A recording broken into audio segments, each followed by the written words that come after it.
Hello, good afternoon. How's everybody doing today? Doing pretty good. Myself had a big breakfast this morning. We made cinnamon rolls and bacon and some eggs over easy. Tough to make. Eggs over easy came out great. Bacon came out great, crispy, crunchy, but not burned. Excellent. Cinnamon rolls, underbaked, virtually inedible. Not good. That was bad. That was bad. 2 out of 3. That's pretty good. 2 out of 3 is the best we can do, I'd say. So we're here back for another cleaning stream. I recently put in a big order at GameStop. They had a sale on a few 50% off new games, which is always dangerous because with the new games, you know, like, who knows what I'm going to get with this. I've had ones where, like, literally I bought a new game and they sent, like, just a disc in a little yellow sleeve. And I'm like, how does this count for new game? Get out of here with this. So I tried to return that. It's always a crapshoot with that. The other problem with that is, like, their free shipping starts at like $80. So you can't just buy one game. You kind of have to keep finding other excuses, other things you can buy to make it worth it. So with that in mind, I looked at all their used games because I had seen a couple recent tweets about things like, oh, this used game is really good. It's like $5. But again, same problem of like plus $12 shipping. So now it's a $17 game. It's not as exciting of a sale. But if you build out a big enough order, you get free shipping and then you get a pretty good deal overall. And you just hope, man, I hope most of these are in good shape. I hope most of these come you know, complete. Like these days, you're really not going to get a manual. Most games don't even have manuals, so you can't even really hope for those anymore. You're just hoping, please give me a case. Please have it be in good shape that I can use it. And if not, I'll just drive to my closest GameStop and return it. So my order came in that I placed on Sunday. They all came in on Friday, so pretty quick. I've had times where usually I wait like 10 days for some of those games to come in, but they all got here. And this is spoiler for the rest of the stream, but 19 out of the 20 of them came complete. They had the original box, they had the case. If there was a manual, it came with the manual, but a lot of them didn't have the manual. Gosh and Hobbies, welcome on in. Sup, buddy? Oh, not much. We're just, you know, talking about the games we're about to clean and do a little bit of a pickups haul. So good to see you. How's your Saturday treating you? So before we get to the GameStop stuff, let's start with the other like random eBay games I've bought since my last cleaning stream. Not a ton of them, but let's get them out of the way first.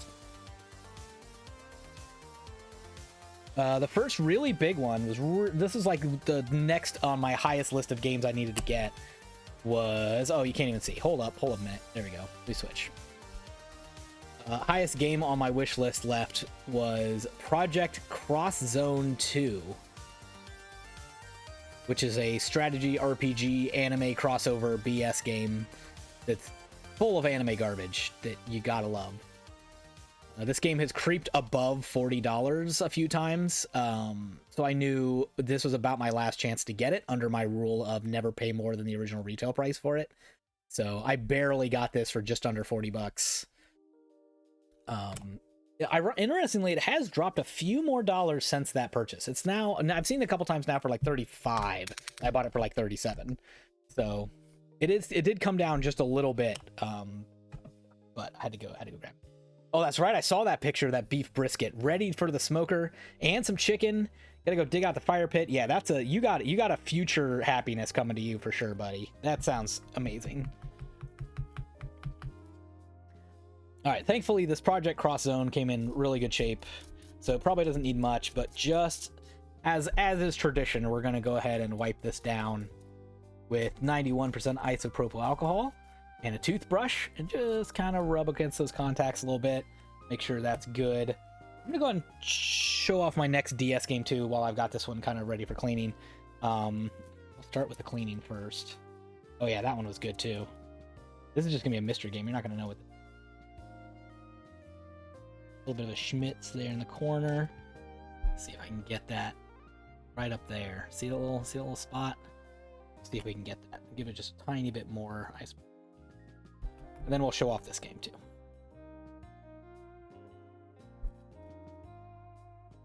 Get an angle. It's on camera a little.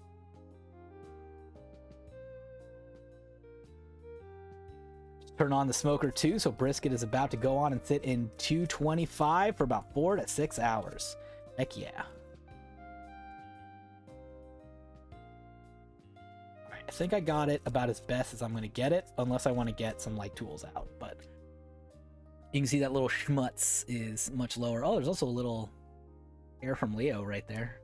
He just ran into me right before I started the stream. Started late because we had to have a pet the kitty break. Anyway, this mystery DS game, you guessed it. I know this was your first guess. Wedding Dash. Wedding Dash. What the heck is Wedding Dash, you may be asking? This is probably the best DS game from the Diner Dash series. It's not even in a diner anymore. Now you play as like a wedding planner.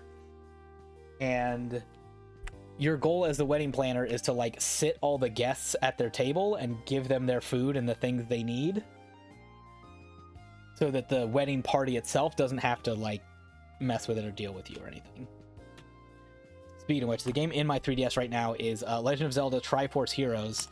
So this is a reminder that Top Spot and I are looking for a third to join us on Triforce Heroes, trying to do a online game before they shut down the servers. So hopefully we can find a third partner for us. If not, I got some resources and recruiting I could do. Hoping we can find that. So we'll power on our 3DS and test out Wedding Dash first. Make sure it boots up. That's a great sign already right there. And then we'll try Project Cross Zone. And if that's not working, I will be very upset because it was expensive. And I'm also past the return period. So there you go. Wedding Dash booting right up.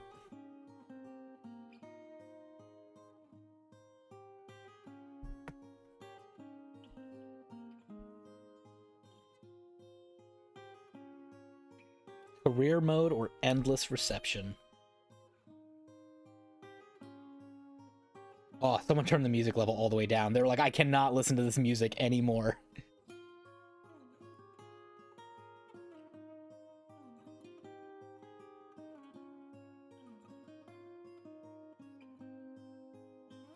Wow. I'm gonna have to like, I think I'm gonna have to like reset the data on this one probably.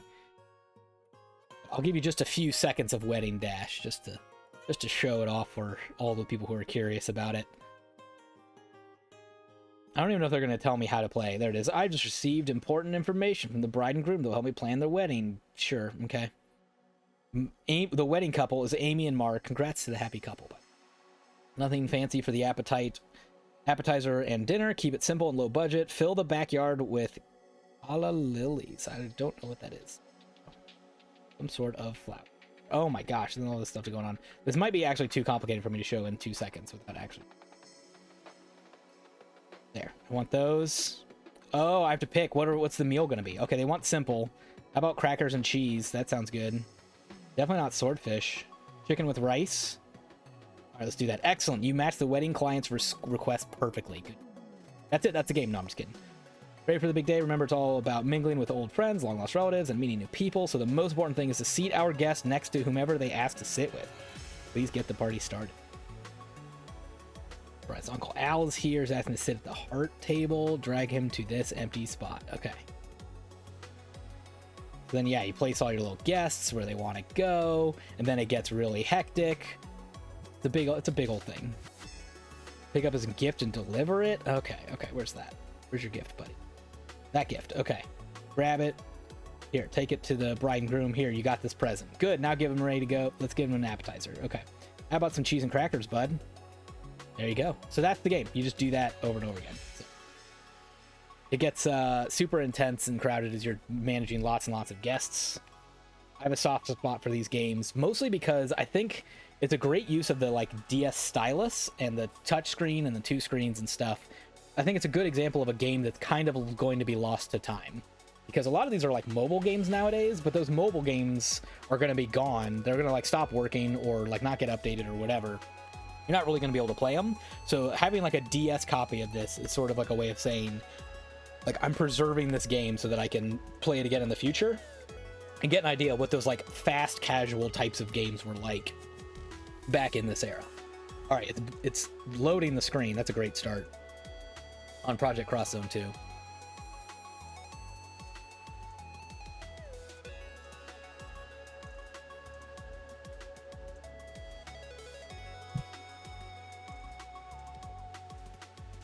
Looks like it's good. We're in good shape here. I'll give this a few more minutes. I read some article recently that something about like it's good. It's almost like a car where it's good for your like 3DS games, especially with those FROM chips or whatever, to like run for a few minutes like a car every once in a while to like make sure everything is still working well. So load game. I guess I don't need this out. They didn't get very far. They're still in the prologue, this person who stopped playing this game before they sold it to me. They must not have liked this game too much. So here you go.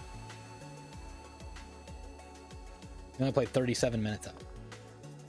So anyway, that works. Great. I'm gonna hit continue and just have it show up where I am. So those look like bad beasties. And then I'm up here on the other side of the wall. I can use my little C nub to move the camera around. And L and R to switch characters. Okay. All units with actions remaining are stunned or knocked out. Please use an item to heal them or end your turn. Okay. I'll do that. End player turn. Units with actions remaining. I thought you said I didn't have any. There. I'm going to just end our turn just because I'm going to do it. Turn end. Alright, beasties. Go do your thing. They're gonna just sit there. Not gonna do anything. Round 4. Alright, up to me to figure out what to do. Oh, there's this big wall behind me. Maybe I have to break the wall? I'm not sure. Anyway, that's Project Cross Zone. I'll be excited to try that new once I play the first one and play that one. Happy that one's working. Put Triforce Heroes back in there. Ready to go. Cool.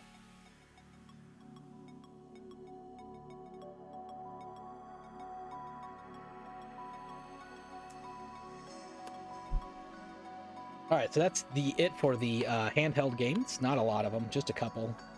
I got on eBay in the last month or so since my last cleaning stream.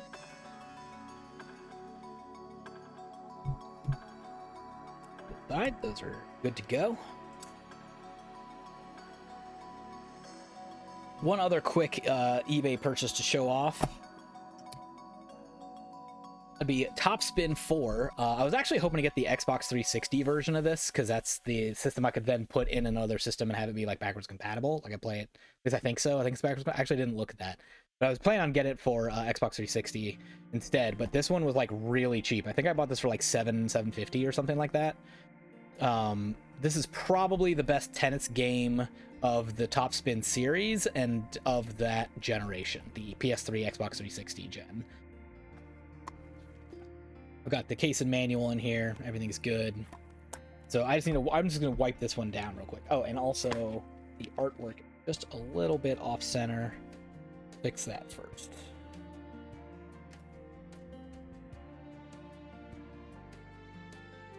Okay. So I'm just gonna take a paper towel and some of this Method all-purpose cleaner is my favorite one. French and lavender happens to be my favorite scent of all of them. I'm just going to take a quick little spray onto here and just kind of wipe down the outside of this case and just try to remove any sort of dirt and grime that's built up over the years of this sitting on a game shelf somewhere. And then I'll kind of check every once in a while to see how much color I'm pulling off, to see, you know, how dirty and grimy was this that I indeed, you know, how effective was my wiping it off. So get the spines and corners as well. And so I'd say not much color on here at all, actually. So I think we're pretty good. This was not that dirty, didn't really need too much.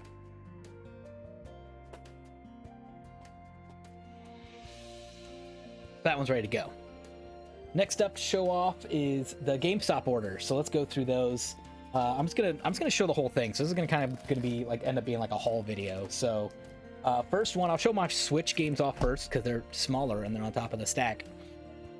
We got a new copy of The Legend of Nayuta Boundless Trails. So this is in that like Legend of Heroes sort of saga, that whole series. They're coming out with too many of these that I can't play them all. But I also know these get really expensive. GameStop put it in this little like bag case. This is their like preferred method of showing off a brand new game, because this thing is like really on here, and that's more or less permanent to show you that like this is a brand new game and it hasn't been opened yet. Just gonna take that off and put that off to the side. All right, and then inside we got a mini art book, possibly another code for something else. We got the actual game, so good to see that's all in there. They didn't skip out or skimp me out on all that stuff. Actually has a reversible cover now that I notice it, so that's cool. You could put the other a reversible cover. It's always fun. So I was happy to grab this for like half off, because again, I'm sure this game will be very expensive one day. This is the kind of game that would be the most expensive too, because it's kind of like a spin-off that it's easy to ignore. Also, again, new game. I got a little bit of a tear on this case down here, which is sad. Frustrating, but that's GameStop for you. But as long as I've got like the case and manual and stuff, like that's pretty good. I could always swap out this case for another case one day later if I need to. Right now, there aren't any cheap Switch cases that I know of that you can get. Maybe on Nintendo's online store, but I think again you have to get like $50 for free shipping there. So maybe if they come out with some other like controller or something that maybe I'll think of it. But that's that one. Next up on the GameStop new purchase list is the We Heart Katamari Reroll plus Royal Reverie.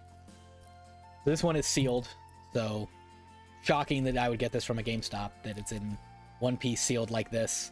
Another game that was half off, so very happy to add this one to my collection. A lot of people are saying that they think We Heart Katamari, We Love Katamari, is the best one. They think that's the best Katamari game ever made. Everything after that went downhill, and this one improved on a lot of the things that happened in the first game.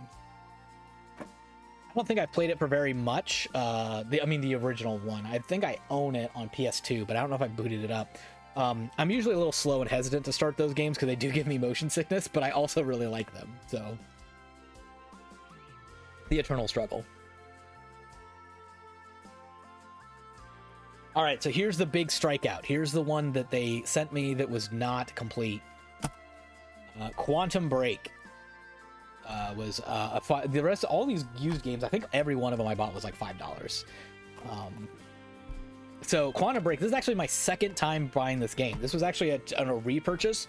I bought this with the attempt to get a case so that I could have a case for my other copy of Quantum Break that I also have loose.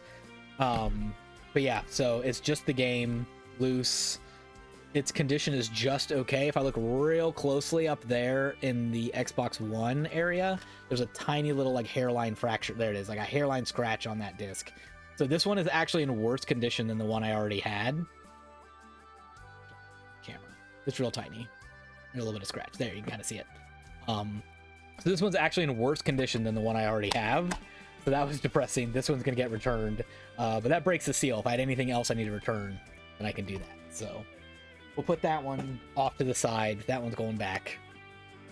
But that means everything after this is all winners. So let's just keep going with Xbox One / Xbox Series X, because that's what's on top of the stack. I got Lemon Cake. This is like a kind of a Stardew Valley-ish kind of game. Kind of another one of those like casual... Yeah, it's not really Stardew Valley-ish as much as it's probably more like, again, another Cake Mania, Diner Dash type of game. But you do like grow your own food, I think, to serve. So this has a sticker on it that says new, but it's not actually new. This was a used game, so no sort of manual or anything on here, but I think this is a game they converted from new to used. Let me see if it's got any sort of... No, the disc itself looks absolutely pristine. So I think this is actually a new game that I bought used, but it is GameStop new, which means it's basically used. And yeah, so this game cost me $5, so pretty good to add that to my collection for just a tiny little price. All right, trying to get inside this case with my little card. There we go. Because now we gotta start scraping off some stickers. So we're finally getting to some cleaning. So there's a couple layers of sticker on here. So I'm hoping I can find the weakest part and then peel off there. There we go. We got underneath it there with my little plastic scraping tool. And then once we get this sticker off, we may need to come back with some more chemicals of some sort to get off the residue. These stickers have a tendency to kind of leave a permanent mark on the edges of where the sticker was. All right, peeled it off. Let's see. Do we see any sort of obvious goo? See it? Not bad at all. You can see a little bit of a line right there in the menu board. Vertical line that's showing a little bit up at the top right where above where it says smart delivery, little bit of residue there. Let's see if I can just peel it off with the existing sticker. Sometimes that works, sometimes it doesn't do it. That looks like it's going pretty well.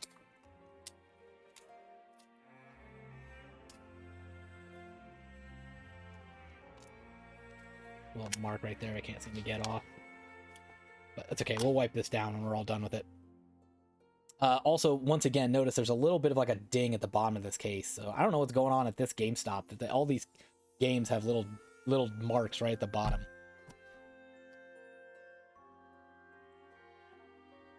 Okay, and then we have a spine sticker here, sale 50% off. These guys can be kind of a mess too. So, let's see. There's a couple of different ways to do it. Sometimes it's easier to open up the game and then go for it. Let's see if that helps me a little bit. Really, I'm trying to find the loosest corner here that I can use to peel up from. Really, any loose corners on here? They put that 50% off sticker on here real good. I also haven't had one of these yet, these 50% off stickers.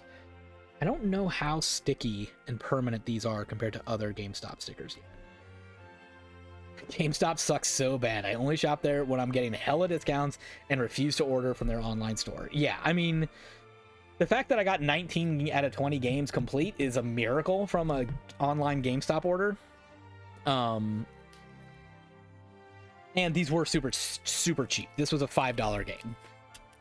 You can't even buy this game digitally for $5 right now. So now the good news is I did get a corner up, and this is coming off in one piece pretty well. Now let's see if we can see if this left any sort of permanent residue. Can we see where that 50% sticker used to be at all? Not really seeing it. So that's the good news. This 50% off sticker came off pretty cleanly. And they didn't have a sticker on the back for the ID, probably because, again, they thought this was still a new game. They didn't have to put a used sticker on it.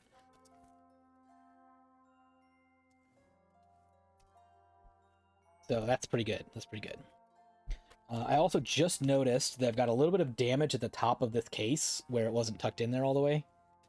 Yeah, I'll buy a game when they're getting there for $20. Yeah, that's basically what this was. It was like an unofficial 4 for $20 because they had a ton of games that normally would be in that 4 for $20 sale that were just $5. It was wild. So, all right, so we got the artwork put back where it goes. Now we're just going to once again just wipe off this case because again it's been sitting in a dirty garbage GameStop where it's been touched by nerds. So we got to get off that nerd goo.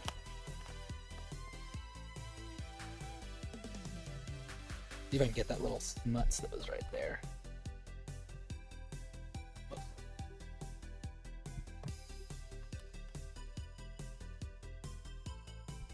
Alright, this one also did not leave a big dark mark on my paper towel. We're still pretty clean, so good to keep going. So there's lemon cake. Pretty good for $5. Another shockingly only $5 game is next. Temtem. I believe this is yet another one of the like Pokemon ripoff games, Pokemon clones. And this game I was shocked was $5. You can see the sticker right on it. It said it was $37, $38 on September 11th, 2023. So yeah, just 5 months ago from when I ordered, basically. This game went from $38 to $5. Inside, it has a little, I think it's a code. Let me peek. Yeah, it's got a little code inside there that I can use. Hopefully it works. It looks like there's 2 of them in here, so maybe one of the 2 works. I don't know. We'll see. This one's also, the artwork is a little bit off center. This one's too far down.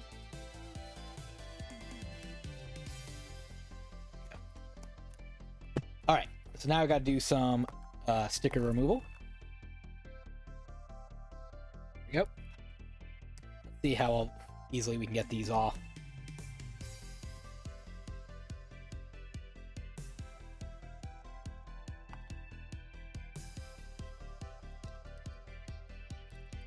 All right, good news, it came off in one piece.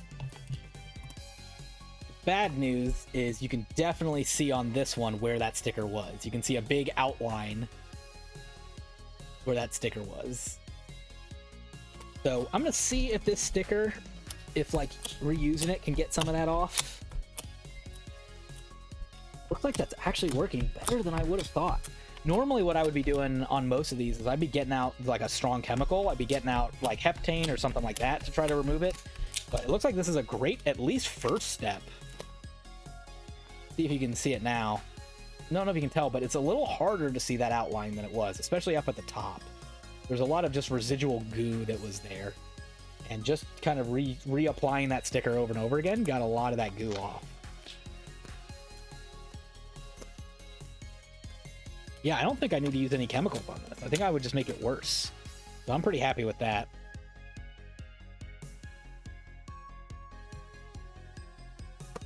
Just noticed. Yeah, I was looking, there's like a little bit of wrinkling on the back of this. So I just want to do a quick check for water damage. That would be a problem. If I had any sort of like black splotches on here or anything like that, then I'd be worried about water damage here a little bit. I think it's just a little wrinkly. Or if it did get wet, it didn't get mold. So we're okay with that. We'll put that back.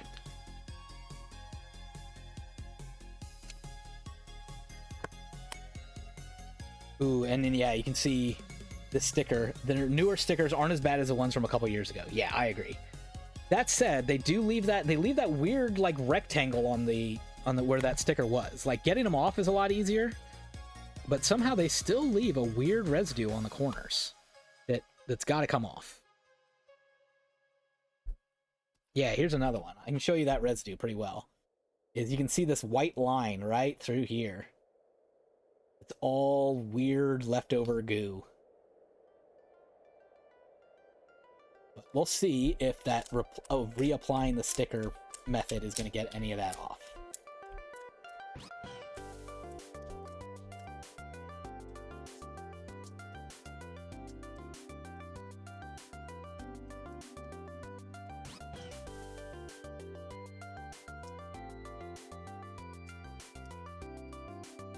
Like it's helping.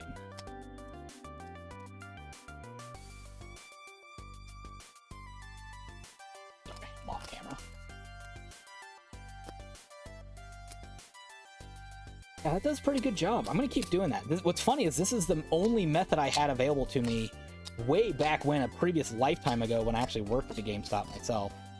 The only method I ever had to remove sticker goo was this method here, where I'd take a sticker I just took off or some other sticker and I'd just use it to apply and reapply to those spots and try to take off that goo.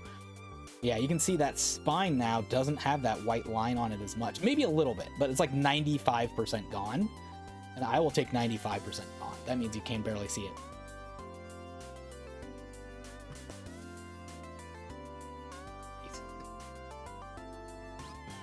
Okay, let's give this one another wipe down with our all-purpose cleaner.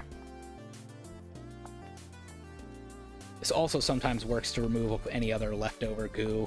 Not as effective as some other like actual Goo Gons and things like that, but if you have just a tiny bit, it can be pretty good.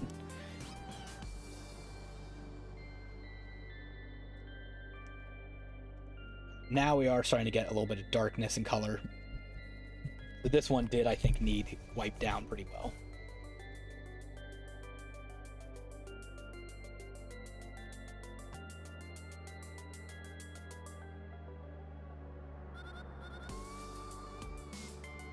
So yeah, Temtem was not exactly super high on my list of games to get, but once I saw it was $5, now I'm curious. Now I'm willing to give it a shot. So I was just looking at the corner up here. Noticing right on that X, you can still see a little bit of a mark. I wonder if I can get any more of that.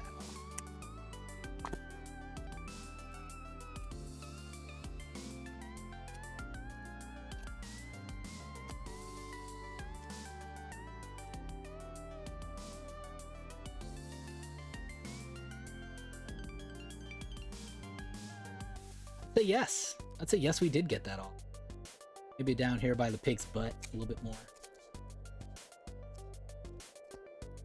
Shocked how well that method is working.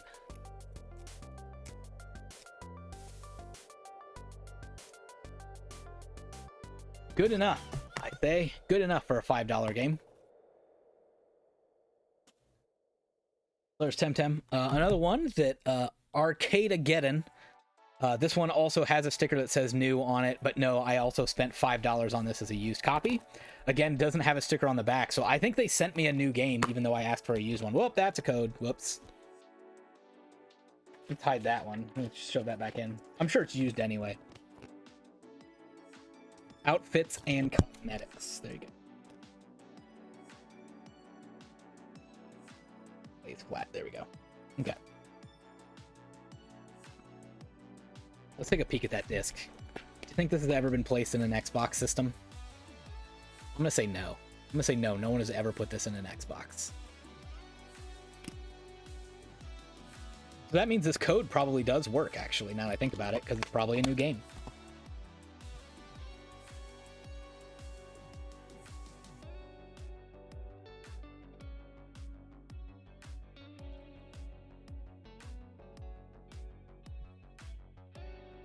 See how we do. Oh my, it was barely even stuck. I just put my thing right under it and it just came right up. So that's a good sign for us. Probably not much damage from this sticker. That might be a very new sticker. What date is that? Nope, still says September 11th on it. Interesting.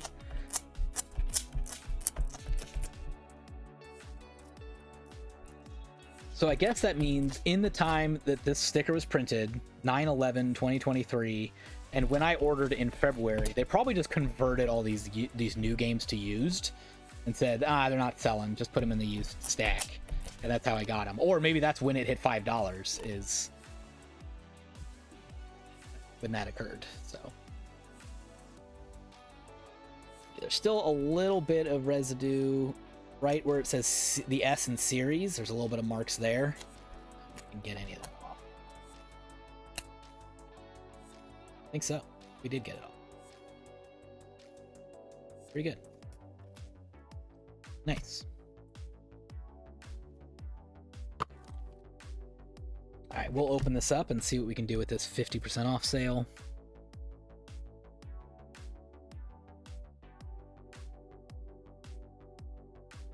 I'm gonna be real gentle because I don't have my credit card under here yet. There is a weak spot right here, but I can't get enough. It's just kind of pulling, but it's not coming up. It's like too small of a window. Do I go diagonally from there? All right, let's get the card. I can feel myself starting to pull on it, on the vinyl that is.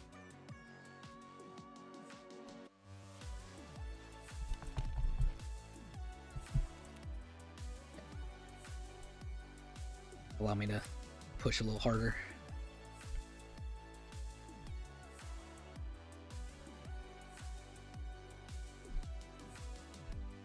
Is there another corner that's going to come up easier than that?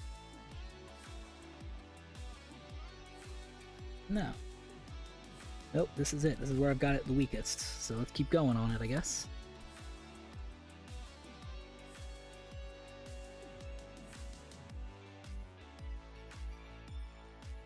No, I tore it. A little sticker tear right there. See if we can push that back under.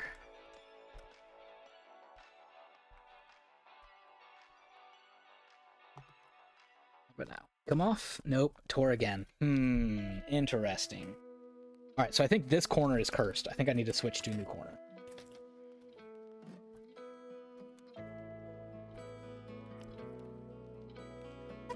Better. There we go.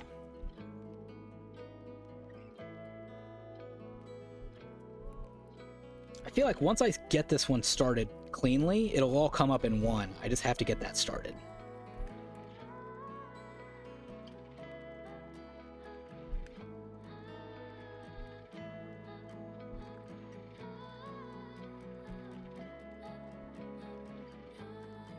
Is that enough?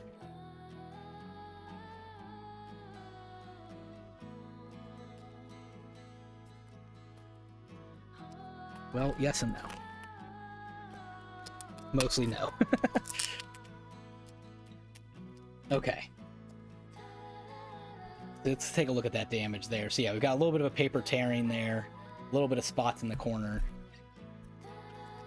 Let's see what we can do to scrape off that last white bit.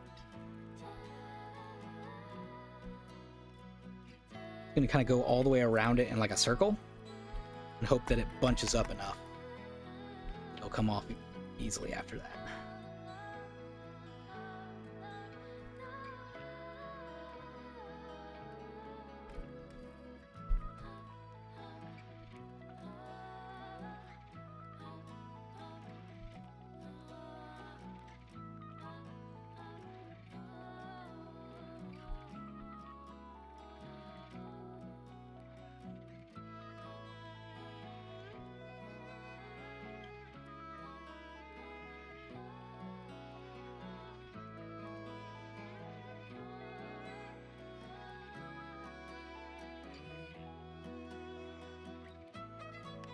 That enough? Can I pull it?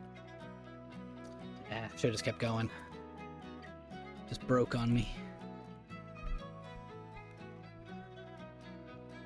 Okay. Let me do just a little bit on these two white spots. Okay, so we got the paper off. So now we're just gonna see what kind of residue I can get left on here. Once again, my code is run away. Okay, I'm gonna take off the credit card part.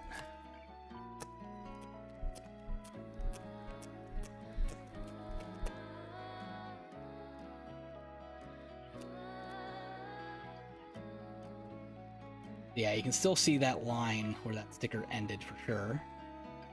There.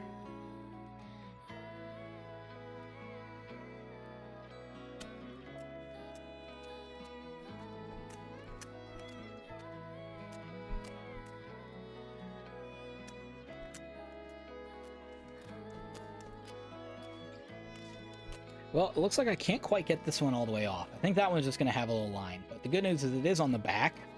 Can be a little less noticeable. So, we'll take that. Arcade Again, by the way, was a PlayStation Plus game as well, so I do technically already own this one digitally, just not on this system. But again, for $5, I was like, yeah, I'll take a music rhythm game.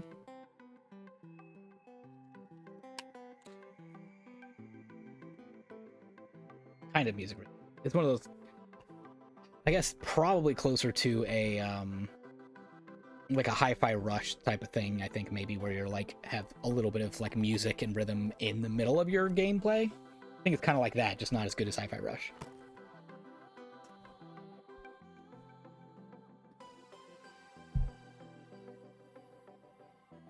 Next up, Severed Steel, or Severed. Kind of all you can see right now. Yet another game they say they sent new, but I actually ordered this used for $5. Once again, I'm gonna look at this disc. I bet it's never been placed in an Xbox in its life. Nope. Surely not. Pristine.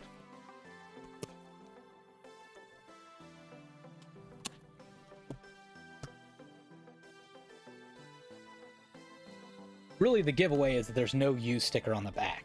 That means whenever they're doing inventory, you know, to see what they have in stock, they would be scanning this sticker that sits right here. Ooh, you turn the smoker down to 190 after some consideration. Interesting. That's a big jump. 35 degrees? 35 degrees? All right. I trust you, Scotch. I'm sure you've got it better than I would. But yeah, if it was a used game, they would have put a used sticker here so that when they're doing inventory, they scan this corner and it would say, yes, you have this game used. So this game must have just gotten converted to used. Thankfully, this sticker is coming right up on the corner. I barely even had to do anything. Barely had to touch anything.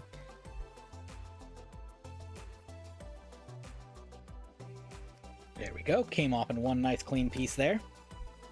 Let's see, can we see any residue that needs to get removed? A little bit. Yep, you can see a little bit of an L shape where that sticker was. A little bit up there where it says Smart Delivery. Let's see what we can do to take off some of that residual goo.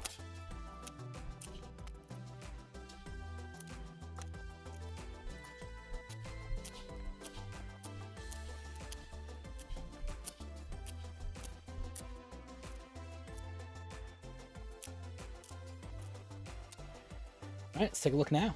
Got to run out. Hopefully you will still be on when I get back. All right, well, good luck with your smoking things.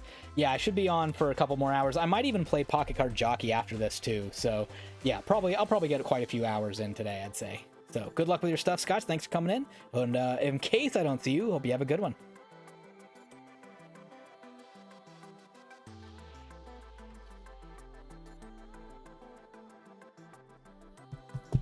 Nope.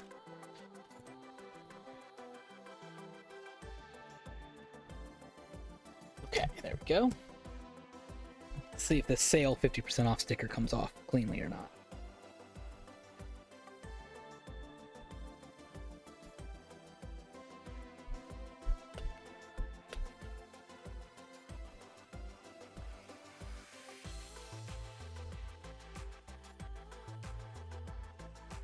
There we go. That corner's coming up okay. Just keep going long enough that I can then peel it all off in one piece.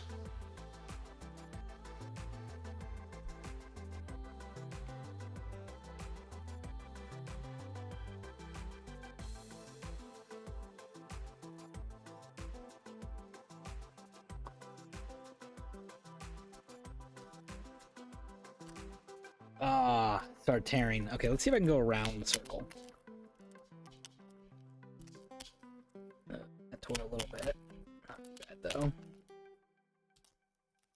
Okay, pretty good. Pretty good. Just a little bit needs to get scraped off.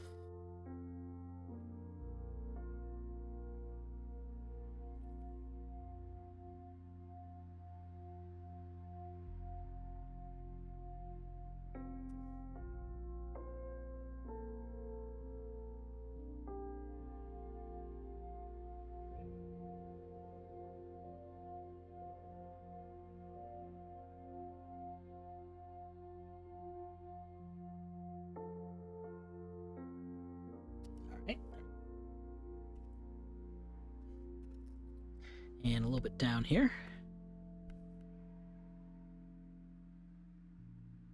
Severed Steel, I believe, is a little bit of a Souls-like.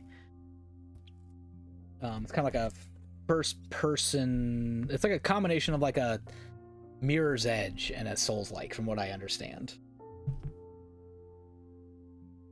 Pretty happy to pick that one up for just $5.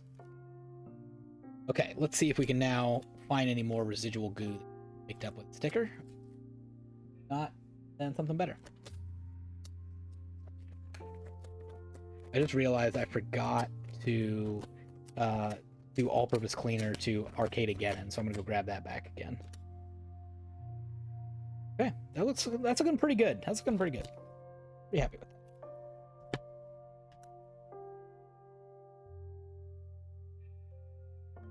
Let's start with this one.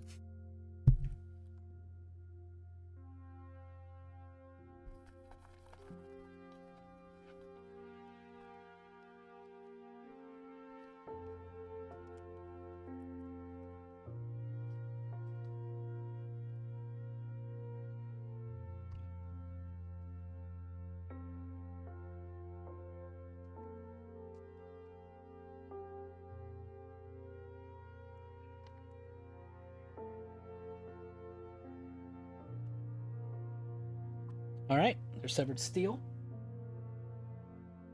Gonna bring Arcade again on back again.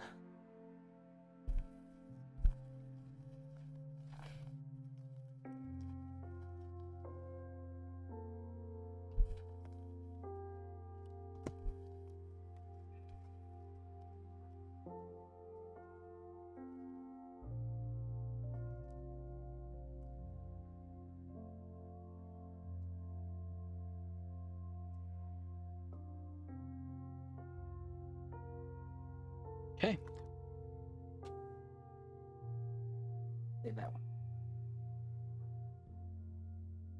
Oh, no, it's going to. Next up on the pickup side of things, we got Hoko Life for $3. It was even cheaper than the $5. This was supposed to be a used game, and it's sealed. This is the exact opposite of what you would ever expect from a GameStop. Normally you'd be like, I'm gonna buy a used game and it's gonna come in a broken ass case and it's gonna be terrible. Nope. We got a complete in-box sealed copy of Hoko Life.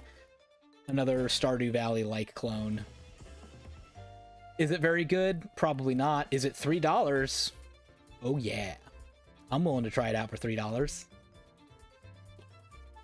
Team 17, same publisher as My Time at Porsche as well. So if you were a My Time at Porsche fan, maybe this one is right up your alley. Not much cleaning needed to be done on that one.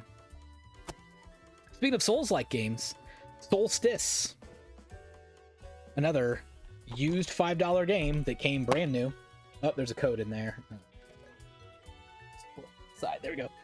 No longer a code in there. But yeah, I bet that works. So Solstice Deluxe Edition.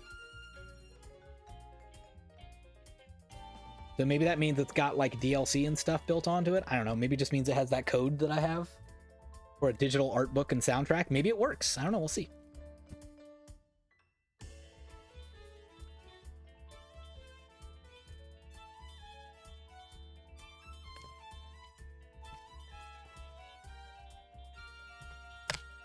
Okay, let's see how these stickers will come off this time around.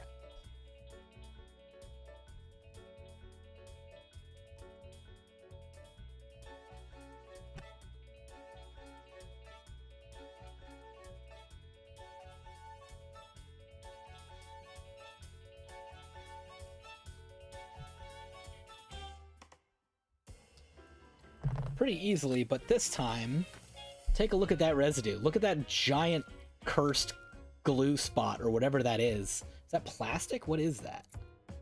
I can't feel it with these gloves on. Okay, I guess it was plastic because it came off on my finger.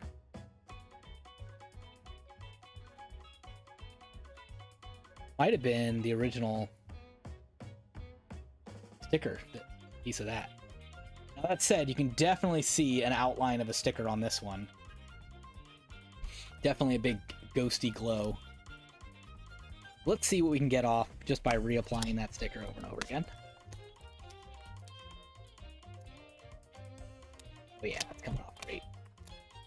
Here's a progress report real quick. Yeah, you can see how much better it is in the spots I've hit already.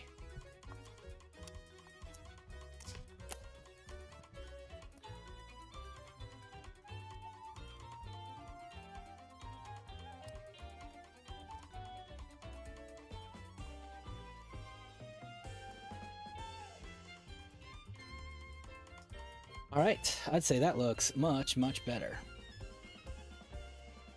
Now, I might have taken a tiny bit of ink off of here. I don't see it on my... Yeah, I do see it on my sticker. So I should have fixed this artwork before I did that, because I think some of that white dots you can see up there, where I pulled some ink off, I think that was me. I think I did that.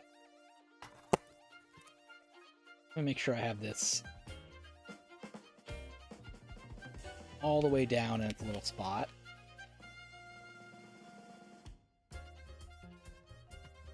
And then let's see what we can do to get this 50% off sticker off.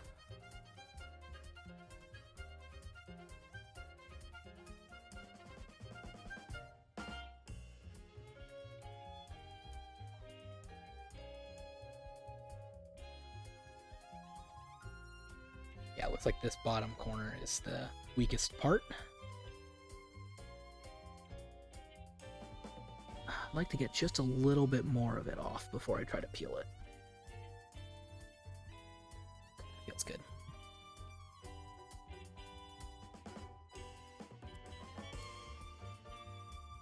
Wow, that's tearing quite a lot. Unusual for this 50% off sticker. Usually, it comes off solid.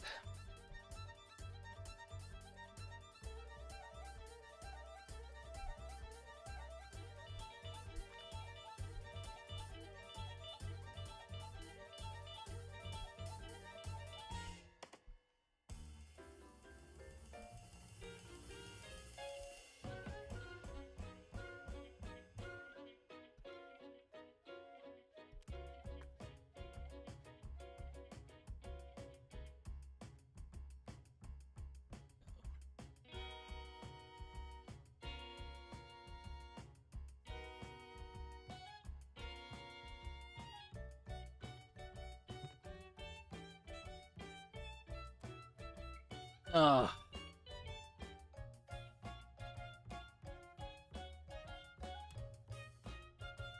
Out of nowhere, the sticker comes out and says, I am gonna be your worst enemy today.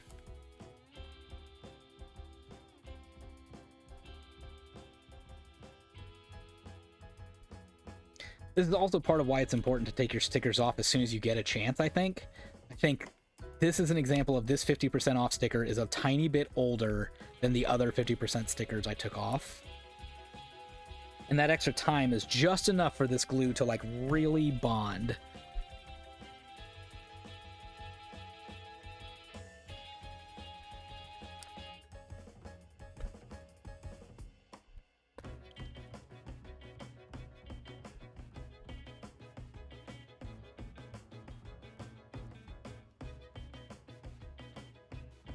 Man, it's already tearing. How? How is this possible?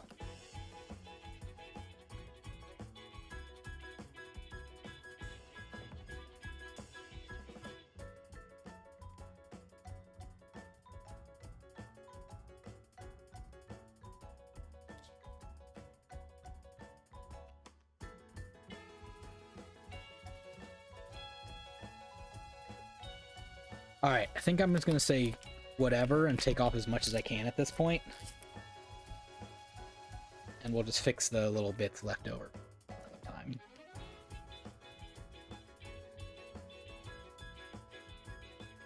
Okay, let's see what we can do with all these bits. This one might take me a minute. Good news if you're Scotch and Hobbies, that I may be here for a while trying to scrape off this white sticker paper stuff.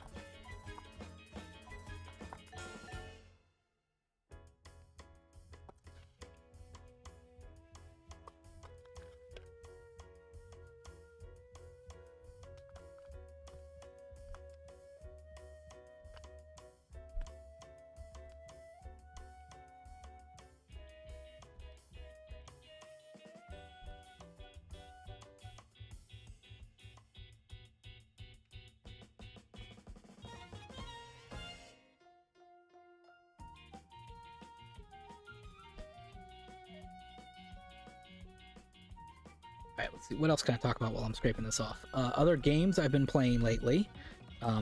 Obviously, you may have noticed I've been playing Pocket Card Jockey on stream. That game is certainly a lot of fun still. I do sometimes miss the... Boy, that still just tore right up. I do sometimes miss the stylus controls that were in the 3DS one. I really liked it for the poking and prodding all over the screen when you're jumping back and forth. You know, if you're moving, like, I want the second column, the fifth column, the third column, like, it's great for... I do miss that that I don't get without touch controls. But there's just a few other things that they've done to make changes that I do like so far, that it kind of makes up for it, I suppose. It's essentially the same game, but the same game in a format that you can play much easier than the 3DS was. I still haven't touched PvP mode either, so I might have to do that at some point before it's too late, before everyone else is too good at the game. It might already be too late. But yeah, try PvP mode just to see what happens when you try that. I need to like report back with the results of like what is PvP mode in Pocket Card Jockey. Normally, I am not a PvP mode person at all, but if I'm pretty good at a game, I might feel a little differently. Like, say, Tetris 99. Like, I'm pretty okay at Tetris. Not the best, but enough that, like, playing competitively was kind of fun. Competitively. Playing, you know, against people, anyway.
Lots of scraping. In addition to Pocket Card Jockey, I've also played a little bit of the Unicorn Overlord demo, which also looks like a really fun game I'd really enjoy. Comes out next week, March 8th, I believe. It looks...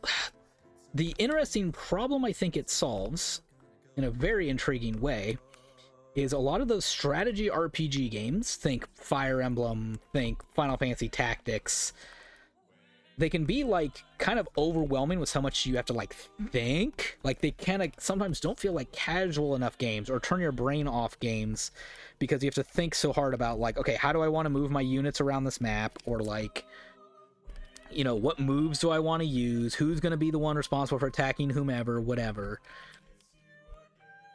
And the thing that this game changes is, like, once you say you're gonna attack, like, it does its stuff automatically. I guess it is going back to, like, kind of like a Fire Emblem where, like, you know, you just have him attack with his little sword or whatever, and, like, you kind of know what it's gonna do. In Unicorn Overlord, instead of just being, like, one sword attack, it's gonna be, like, you set their little skills that they're going to use automatically once they get into combat. So you don't have to, like, push A. You don't have to, like, select attack to attack. You just go in and move your little, do your little move, so it's pretty good. All right, I need, let's see, what's the best 50% off sticker I have left? Probably this one. Let me try another 50% off sticker to see what kind of residue I can get off now that I've gotten that paper stuff off.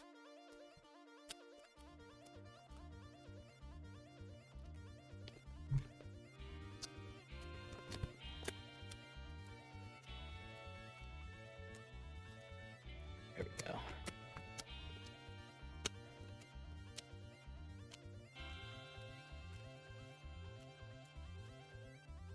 we go. That's better. Can see any other obvious spots where that sticker used to be.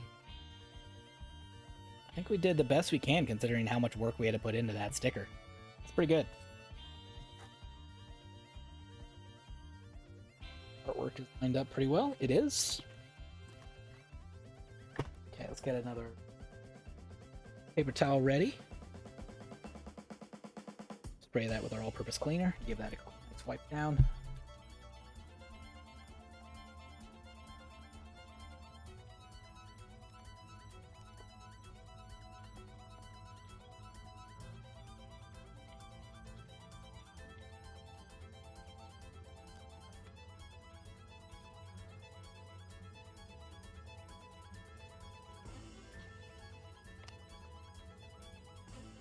Go.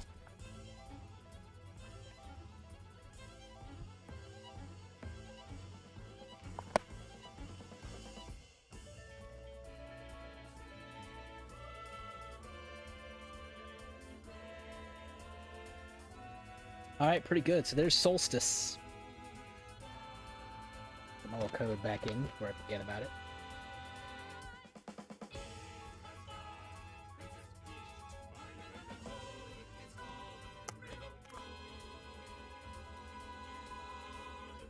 All right, next one up on the list of used, not used games. Man, I got a ton of them just like this. Them's Fightin' Herds. So if you're not really familiar with this game, it's a kind of cartoony, cute little fighting game that's pretty easy to learn. I don't really play a lot of fighting games. It's not usually my bag. I will play some Smash Brothers.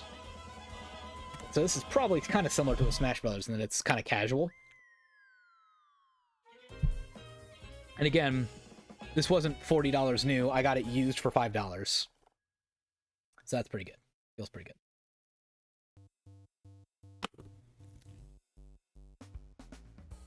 Again, a deluxe edition. I'm not so much sure what's so deluxe about the deluxe edition. Oh, it has a season pass in it. Okay. I wonder if that's on a code or if that's just like on the disc, but that's cool.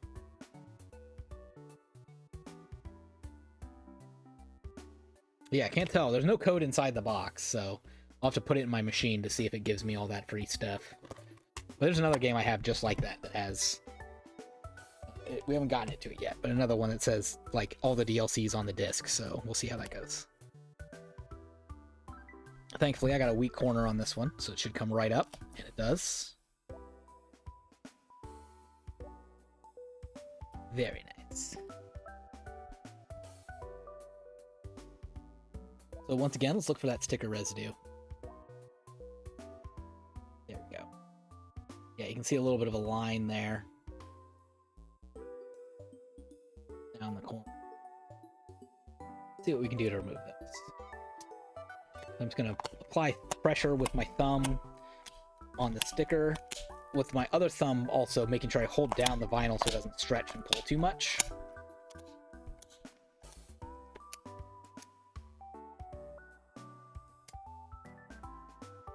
It's all the way in.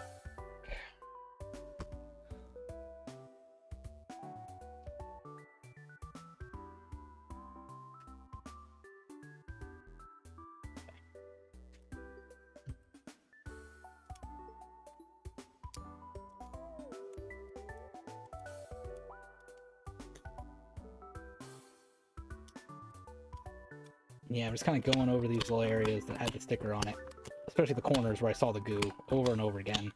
And it seems to be doing two things. One, getting rid of any other residual goo. Secondly, I think it's like kind of flattening out the little like kind of tears a little. I don't know, it's not tear. What is it? It's like indentations where the sticker was. It kind of flattens it out in a weird way. I guess like kind of like the way like leather would do that. Like, you can't fix leather. It has a hole in it, but you can kind of stretch around leather to like get it to like flatten out a little bit. Kind of like that. Hard to explain, I guess. All right, and let's see how much trouble this 50% off sticker is going to give me, especially compared to the last one.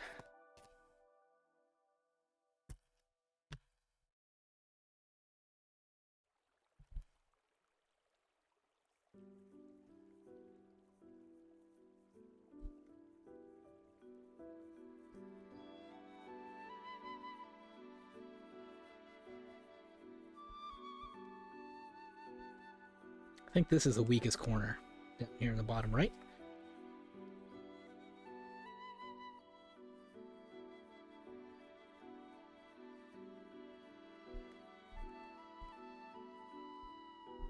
I think this sticker is going to give me a lot of problems, actually.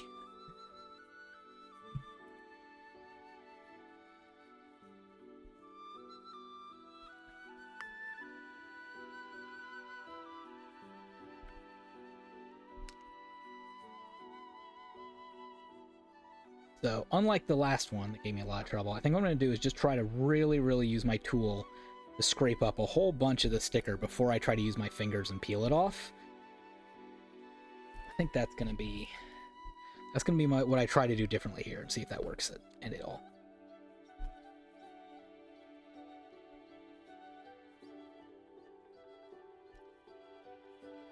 I'm not sure how far that's going to be that I say, yeah, that's good enough, but I feel like I'm not quite there yet.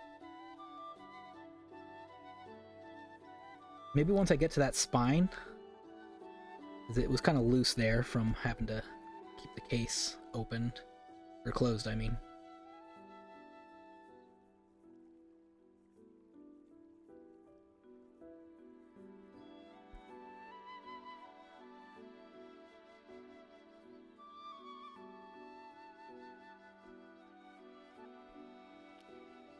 There we go. Okay, that feels pretty good.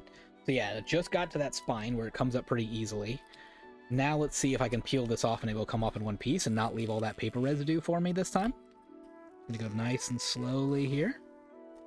As soon as I see a little tear, like I did right there, I can show it to you. That little tear, I'm gonna pause. I'm gonna see if I can save it. I'm gonna kind of take my tool and push that little tear back underneath and scrape a little bit farther. And then, yes, I should be able to peel again from there. That saves it.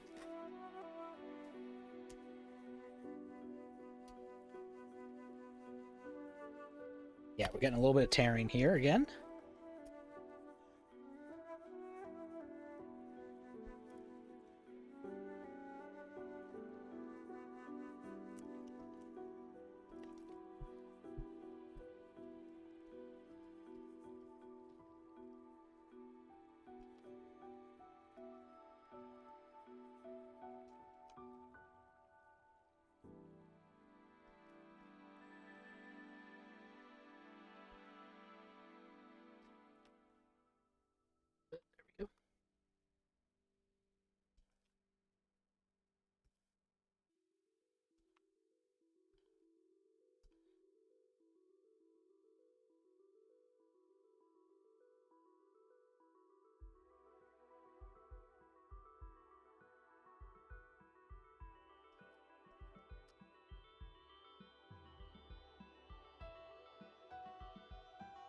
Interesting. Right here at the end, this is all wanting to tear really badly. I might say I did close enough and just yank on it from this part.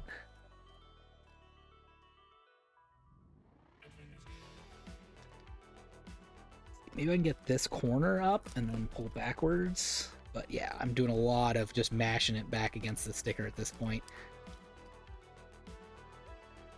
No, I think we're torn. Okay, let's just tear it. Let's just tear it.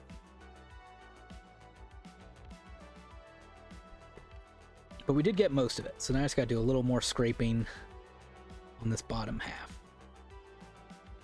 This little bottom piece down here. And if I'm lucky, I might be able to peel off some more. We'll need some luck, though. We'll see.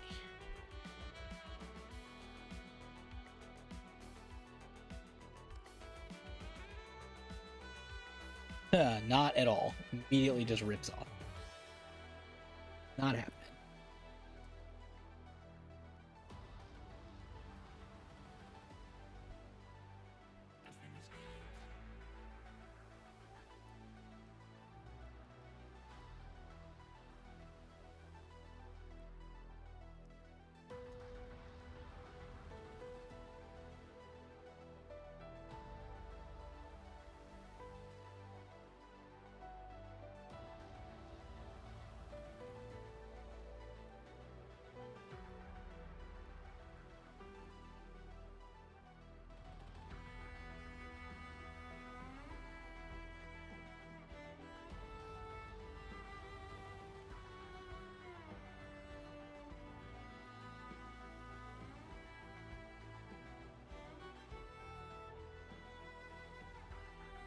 Okay, got it off. A little bit of sticker residue there. There we go. That is good news about those 50% stickers, is the residue comes off pretty darn easily, at least. See if we can see a little bit of spots up here.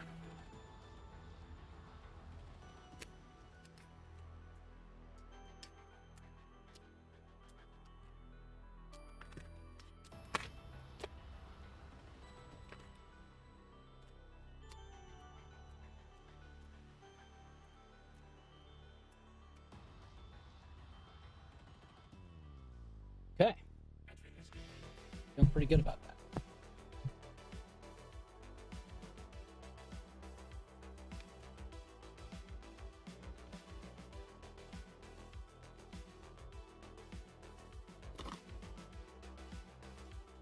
Okay, I'm gonna make sure that artwork is back in its spot best it can be before I wipe this down with a paper towel. Good.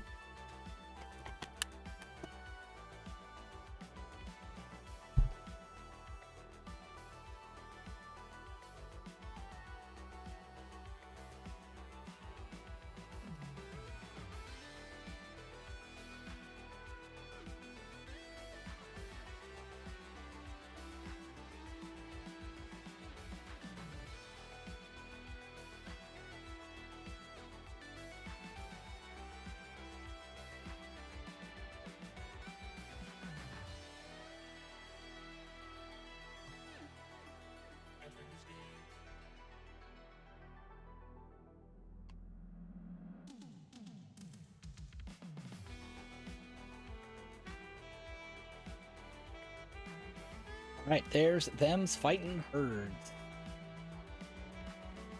Pretty good by now.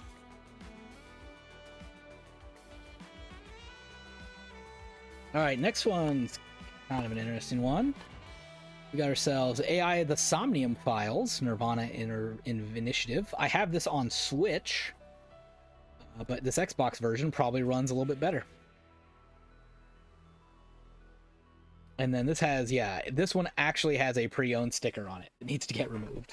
That said, this pre-owned sticker says 2/26. I want to say that's the exact day I ordered this. I think I ordered this on 2/26.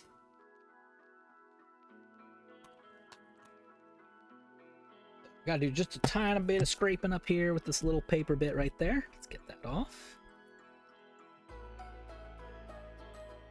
Okay, and then we'll clean up that little bit with the sticker.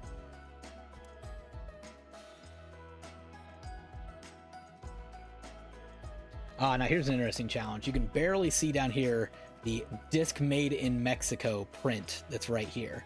I'm going to try to avoid that with either my sticker or any chemicals, because that comes off really easily. Even a sticker will take that right off. So we're going to see what we can do to leave that intact. I mean, does that sticker provide any, or that printing made in Mexico provide any value? Probably not.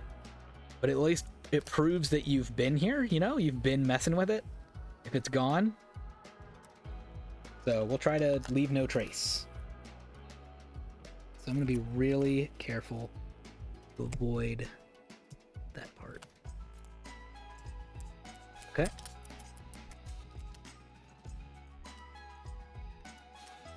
Cool. Now let's get that front corner real quick. Yeah, you can still see some residue where an older sticker used to be here. So I'm going to get it all off with the same method.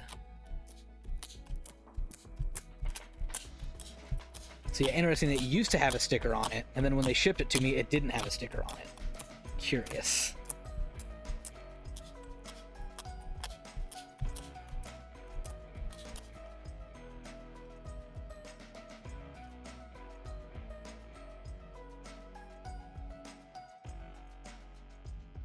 Not much residue left. Maybe just a tiny bit of an outline. No goo. Alright, so all that's left here now is to wipe this clean. Oh, wait, hang on. There's a little bit of a something right there. I wonder if that used to be a 50% off sticker. Weird place to have a sticker spot.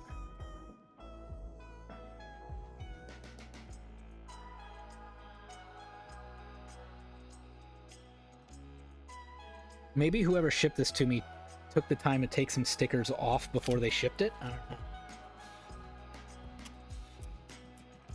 Don't see any other sticker residue though.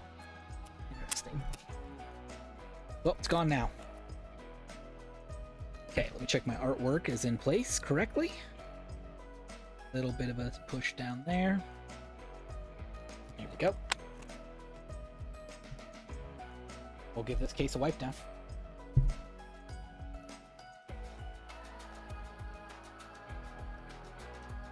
One question I have outstanding for myself here that I'm not quite sure about is, will this all-purpose cleaner take off that Made in Mexico sticker? So let's find out. Let's be careful. See what happens if I wipe on it. Doesn't look like it. Looks like it's okay.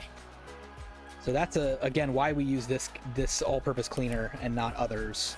Is it's strong enough to get dirt and grime off, but it's not so strong that it takes printed ink off or you know, anything like that. It's not gonna damage anything except for maybe artwork and paper. It's a nice safe chemical to use just to get the dirt and grime off, make sure your games are clean. All right, there's AI sounding file.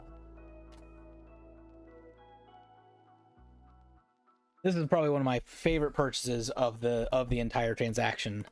The Diofield Chronicle. Again, I own this on Switch, bought it new for a lot of dollars, and I got this one used for $5. I, again, don't really need this copy specifically that badly. The reason I got it is in case it runs better than Switch. I thought for $5 it was worth finding that out.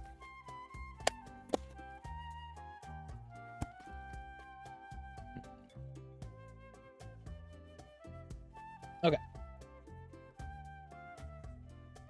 Let's get this sticker off the back.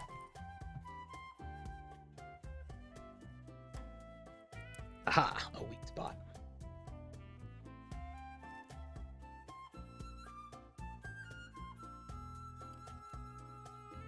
Got it. Now, we definitely have to do a lot of sticker residue removal. So let's show you the before and afters on this one. So there's the back. Definitely can see the residue around there, a corner all the way around. On the front, same thing. I didn't even take this sticker off. It was removed before it came to me, but you can definitely see there used to be a sticker here. So we're going to use that same sticker method and see what we can get off of here. And we may have to pull in some other stickers for this, but we'll see. All right, how are we doing? Is that any better? a little bit better, perhaps, but it's certainly not all the way there.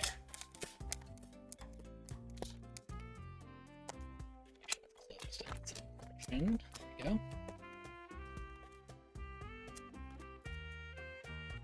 Yeah, I feel like my little pre-owned sticker here that I have is already starting to like run out of its magic stickiness to it.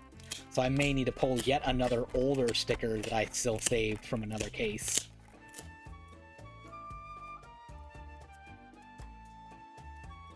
How are we doing now? What do we think? Better, but you can still see some spots. Yeah, especially the corners.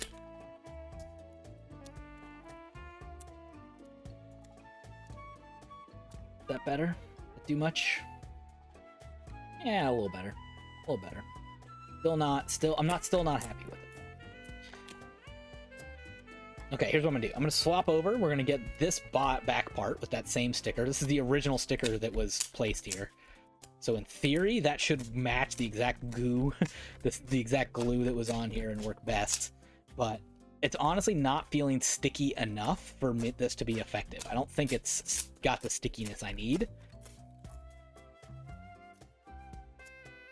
So yeah, I'm gonna call that, and we're gonna, let's see, make sure my artwork is first of all lined all the way up. Here I should just take it out. But...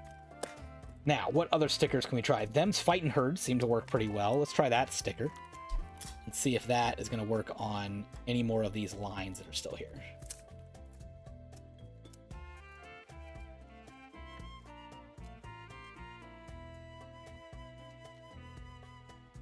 One thing I like about this Them's Fightin' Herds sticker is it was like double stuck. There's two stickers on here, so it gives me just a little bit more firmness while I'm trying to do this, which I think is helpful. Yeah, I feel like that's making it better. I just needed a second sticker, or a different sticker perhaps.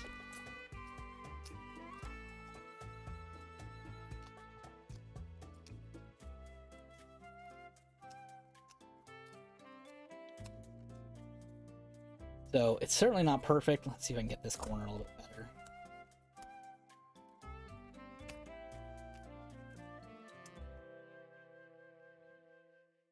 Okay.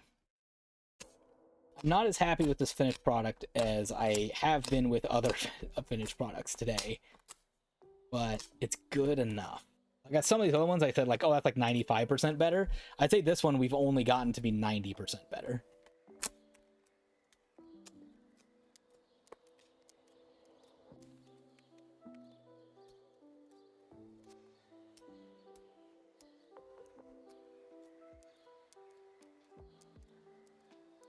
Okay, meanwhile, other gaming news. I did recently finish my playthrough of, I guess, a couple of them. GoldenEye 007. It was the February Cartridge Club Game of the Month. So I played that for the first time since the Nintendo 64 days, really. I guess I booted up a little bit last year when that remake came out. I booted up on Switch, which had the online feature. It seemed cool at the time. But I couldn't get the controls just right, and it was kind of making me a little motion sick because the frames weren't an even 30 or better. That's, I think, the best we can do on Diavid. Maybe a little bit more down here.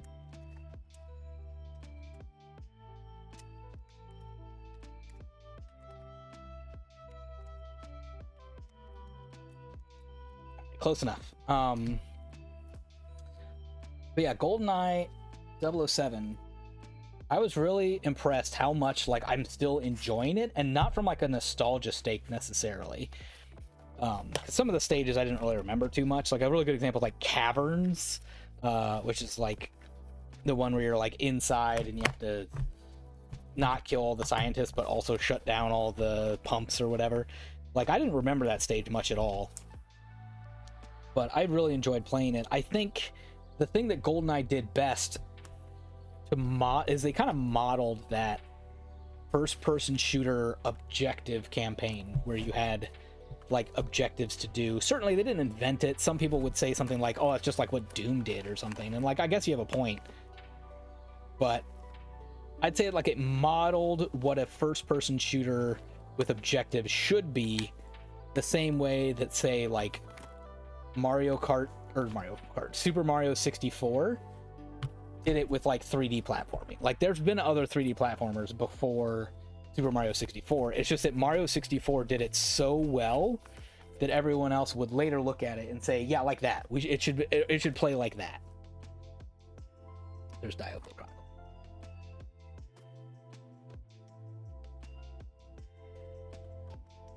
So I really enjoyed my playthrough with GoldenEye once I updated the controls to match, you know, the new current kind of controller that we have now. We got ourselves a real used game here, Dark Souls 3. This was also $5 though. Again, this felt like it was in the middle of what Scotch and Hobby described earlier as a 4 for $20 deal. It felt like I got this $4 or $5 because I paired it with other stuff. But no, it was just this price. And I didn't want to wait for a further sale. That was another thing I thought about. It's like, do I want to wait and get all these games on sale? And I'm going to say, now that I've received them, I'm really glad I didn't, because I feel like getting them out of season, like when there wasn't a big sale going on, where there wasn't a buy two get one free sale, or there wasn't a 4 for 20, 4 for 10 sale, whatever. I feel like it made it so I got better quality games. You know, I got complete box games more easily than if there was a big sale. I feel like all the good games would have been sold out by the time I tried to buy them. Like the $5 price tag was good enough. I didn't need to go slower than that. Oh yeah, that was a good clean removal.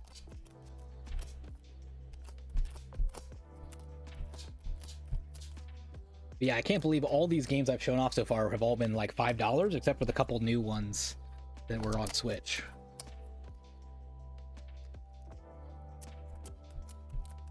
Okay, and I probably have a sticker on the back here, right? Yeah, I do. Oh, that's gonna be real easy to remove though, because they put it past the vinyl.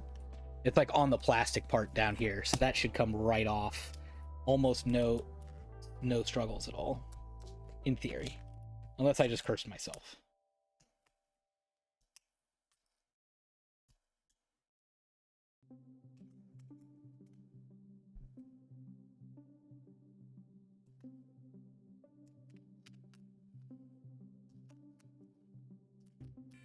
Okay, there we go.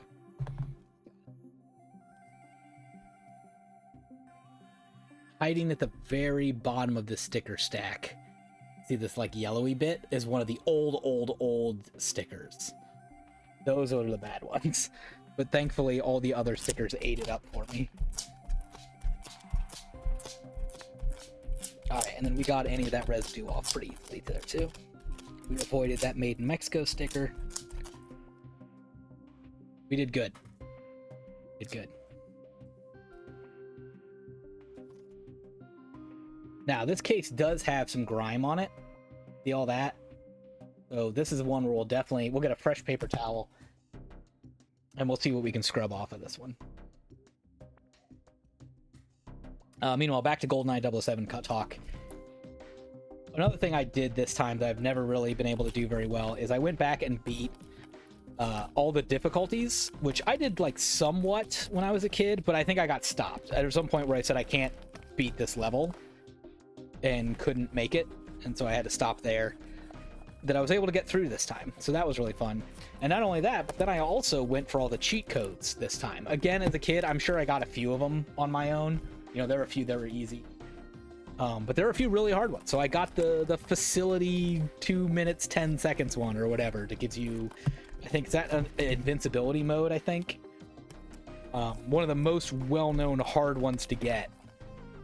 It's easy to die, and there's some randomness to it. You needed your little scientist guy to be in just the right spot. Dr. Doak, of course. You needed him to be in one of like 6... He had like 6 locations where he could spawn. Half of them were good, and half of them were awful. And so if he was in one of the bad ones, your run was over. It was like, well, that's it. He didn't go in a good spot. Ooh, I just noticed there's a little tear in this case right there. Barely see it. I gotta be careful wiping this one down. Right there.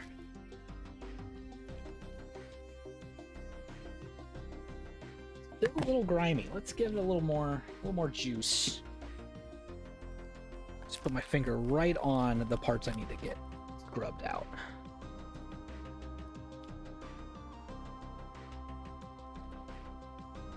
So I was really happy on GoldenEye I was able to work through all those cheat codes and get those all done and beat the game on hard. It was, oh, I remember now, it was Aztec. That's the one I couldn't beat as a kid on 00 Agent. Was way too hard, and you needed to beat it on 00 Agent in order to unlock Egypt.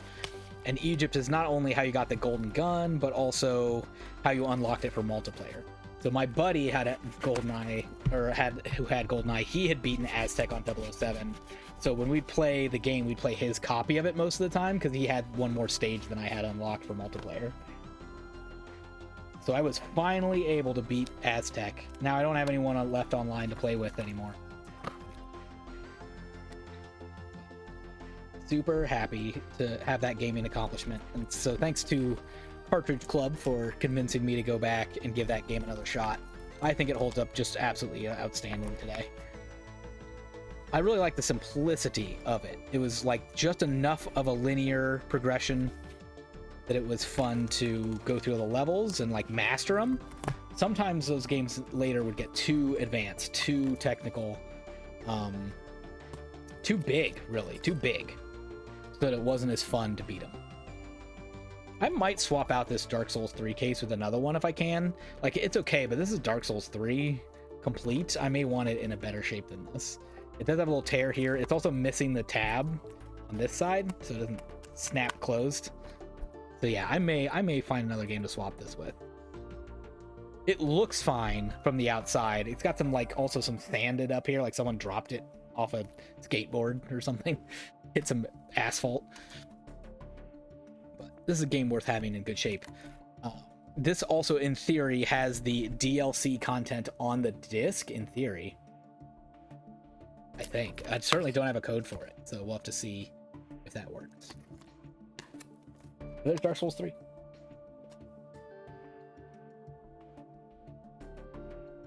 Alright, so next we're moving into the PS4s. Here's the PS4 games.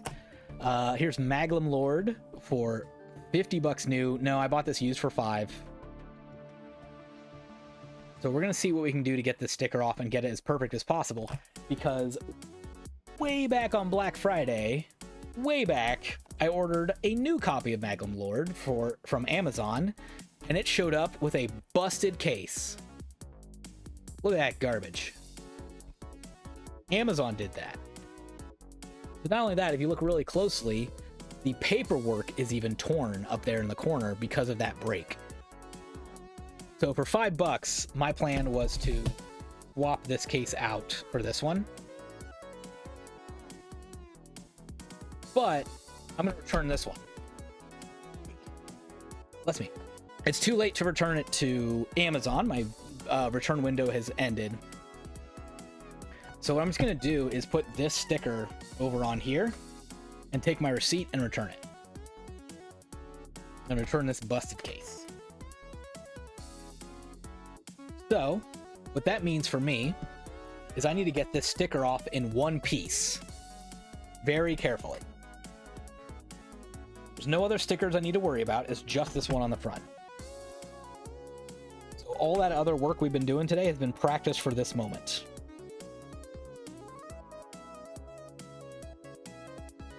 So there we go. We got a loose end. Good.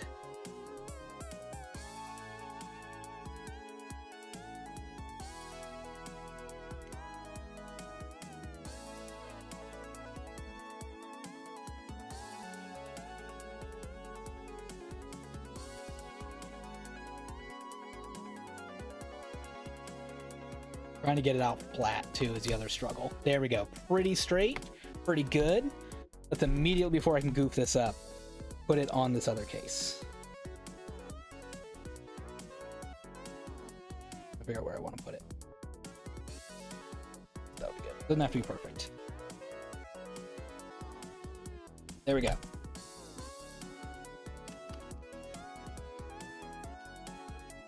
Okay, it's on there. So now I should be able to, you know, take that back and say, hey, there's a problem with my version here.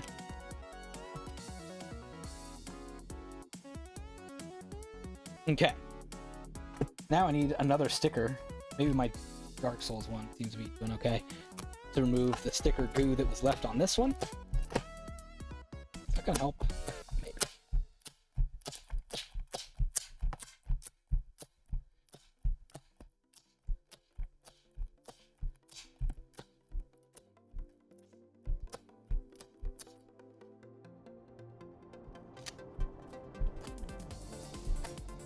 Might need another sticker. Let me try. Which one's this one?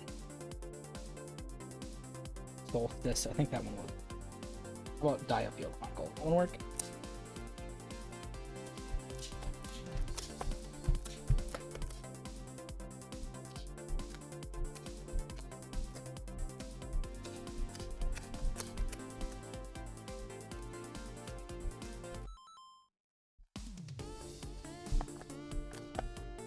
Yeah, it's another one that's like 90% better. It's like a little bit better.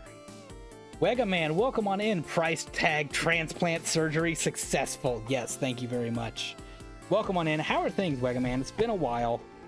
I've only seen you in other chats and other windows. Seen you in like Crown the Lions chat a few times, but I've not been able to run into your own channel in a while, and I haven't been streaming on the days that you're available much either. So very good to see you. How are things in your neck of the woods? Yeah, it's looking. Yeah, still a little line up there, but I think we're okay. No stickers on the back or anything. Now here's a question. Which disc do I want to keep? Do either of these have any sort of noticeable blemishes? Tells me which disc I want to keep and which one I want to give back. That one's got a few little dots up there. Dots! Look at those dots!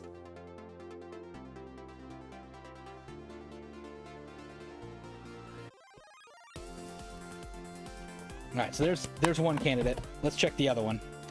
In theory, this is a brand new disc, so this one should be better. Oh, it also has dots.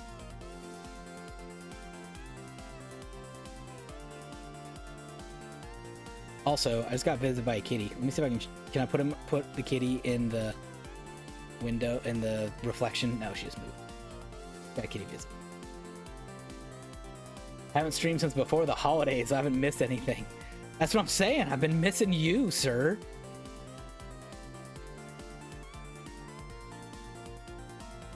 Okay, so these both have specs on them. What's my best like cloth wipe? Do I have one? Oh, I do have one. Been getting good though. How have you been? Saw you streaming Pocket Card Jockey. Yes. Happy to see it made its way to Switch. Yes, that's right. Been doing pretty good myself. All right, so we're gonna try wiping off both of these discs with my little like lens cleaner and see which one gets better, which one comes out better, and which one's the one we keep. Yeah, Pocket Card Jockey, it's pretty good. I was just saying earlier, I do kind of miss the stylus controls a little bit because it was so much better for jumping back and forth than the D-pad is. All right, how's it look now? Good.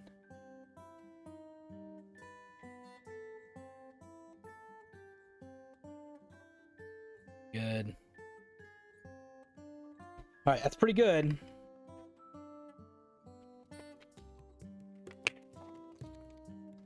That in theory is the new disc. Let's go to the used one and see if that one somehow looks better than the other one I just cleaned off. Swap my hands around. Was that one of GameStop's new copies they open and gut? No, that was a $5 used game. That was just a used $5 game. Amazon is the one that broke that case that I had to replace, that I'm replacing. It shipped with a broken case like that.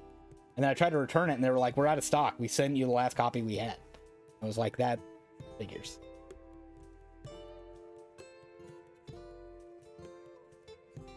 I like how overkill I'm being right now. Like, I'm sure either of these would play just fine.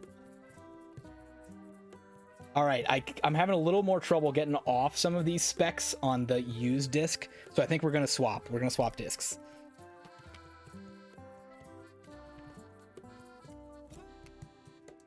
All right, this is the one going back.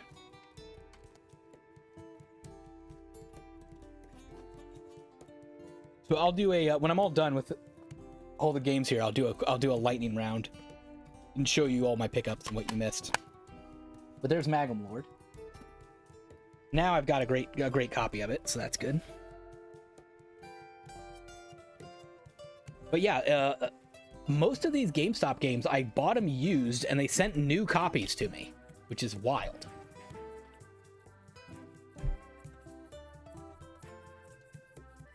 The next used $5 game is this Dodgeball Academia for $30 on the sticker. Another new game that they sent me used. I have played this game. It was on Xbox Game Pass. I played it there, thought it was pretty good, and I thought I'd buy that for like, I don't know, $5. And here it is, $5. Oh, nice, and that sucks. I hate that buying stuff from third parties is such a gamble on Amazon. I bought a manga a couple weeks ago, and it was like Italian. That Magnum Lord was literally Amazon.com. It was not a third party from Amazon. It was their like actual Amazon warehouse, and it was the second time that happened that holiday season. I got a copy of Trails into what is that called? Reverie. Trails into Reverie came the same way. A Switch game with a broken case. I'm like, I can't even get replacement Switch cases right now. Not easily. How dare you? And again, you try to return it, and it's like, oh, it's more expensive now than it was when you bought it, and we're not just going to swap it out for you. I was like, this is garbage. How dare you? And it's never been as cheap as it was when I bought it yet. Well, no, that's not true. Now it's cheaper, but it's too late. It's past the return window, and I didn't know if it was going to disappear off the face of the earth, so I just kept it.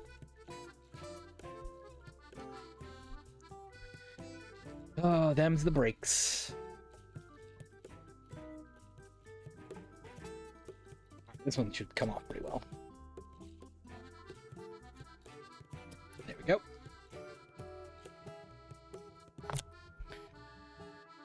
Yeah, you can see a little bit of that residue where that sticker used to be.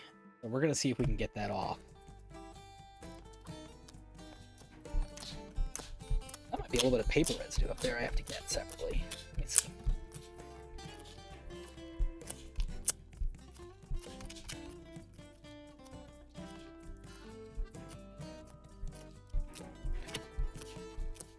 This using the old sticker to remove the sticker goo was working really well for me at the beginning of the stream, and I feel like it's worn off its luster a little bit. It's not going as great as it was. You can still see these lines.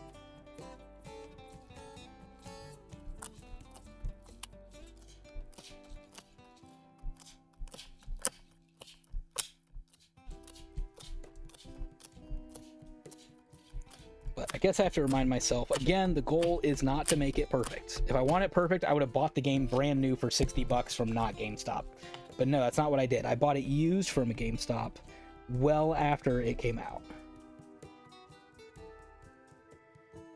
Yeah, I think there's a little bit of paper left over that was messing with me. How about now?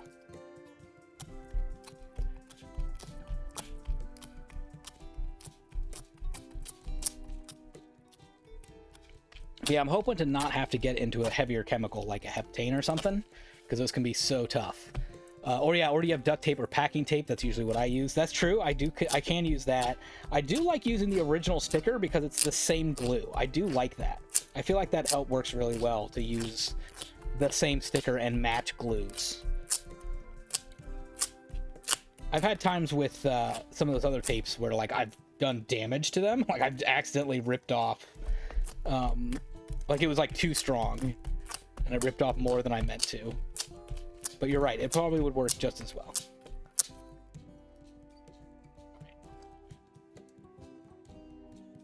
That looks better now. That looks better. Nothing on the back, even though this was a quote-unquote used game. Inside even has this little guy. What's that? Is that a manga? No, it's just an instruction manual. But it is like has a lot of Japanese on it. Yeah, look at that. Wow. That's fun. They got a manual with it. Alright, let's finally give this a nice little wipe down. Just get off any dirt and grime that was on it.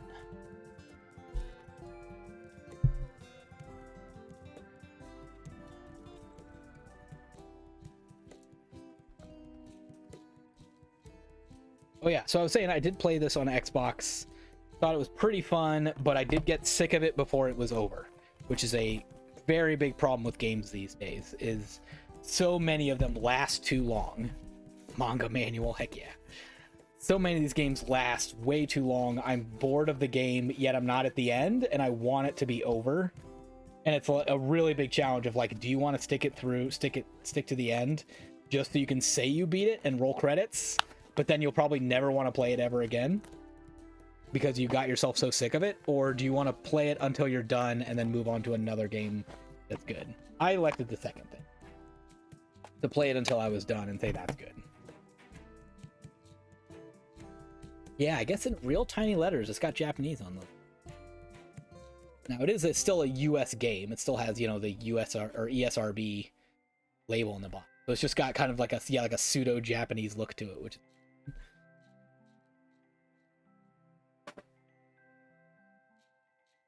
All right, Wega Man, we got a special here for you. This is a Wega Man ass game I'm about to show you, by the way.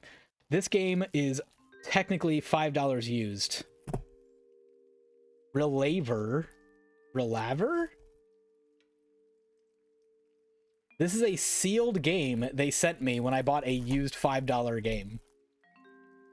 I don't have to do anything with this. But yeah, I don't know if you've seen this game. I don't know if you've heard of this, but look how Wega Man this is.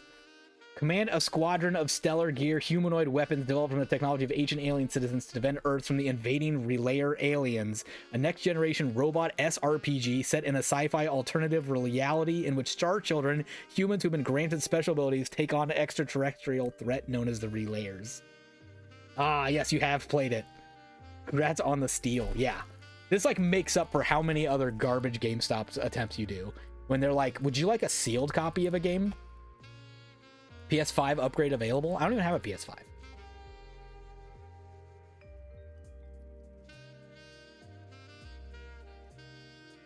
Yeah, I don't know why I doubted that you wouldn't know what this was already.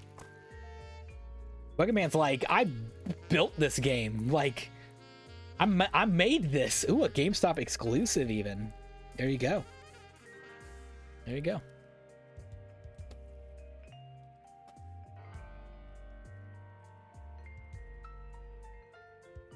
Next PS4 one to show off.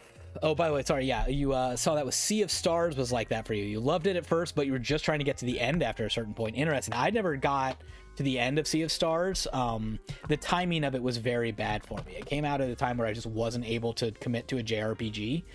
I did play it for a few hours. I did say that's kind of good, but again, the beginning is so slow in that game. It is rough to get started, rough to get to the end. Once you get through the first couple hours, it gets better. But it's like you're exhausted by that point from getting through the beginning part, that you're like, oh, I need a break, and then you don't really come back. That was me. I really do need to get to it at some point. Yeah. Good game, though. Speaking of good games, I don't know, I've never played this one. The World Ends With You Neo. This is the sequel to the other World Ends With You game that I did really like. I do own this on Switch, but for $5 used, I thought I would give it another shot on a PS4.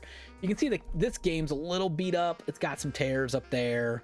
It's got a lot of sticker goo and junk to get off of here. But for $5, hard to complain too much about that one. Let's see what we can do on this one. This one might take us a minute. We might be on World Ends With You for a minute. You've also never played it, but Blink loves this game, though. I did play the first one. I just haven't played it since I played the first one. It's one of those games that's like, I mean, I guess you kind of see this with books, right? Where you're like, that book was so good that I don't want to do anything that will spoil my feelings of how I liked it. Like, I was afraid a sequel would, like, make me not like the first game as much. Boy, this, yeah, we're just gonna have to peel this one off and work on the sticker separately. The first one, though, the reason I liked it so much is the DS controls. I liked using the stylus on it. And so when they remade it and then you don't have a stylus and they're like, yeah, it's pretty good, but it's not as good as the original, I'm like, maybe I shouldn't touch it. Maybe it's not good. And then they came out with a sequel and it's like, well, now what are you gonna do? What are your choices?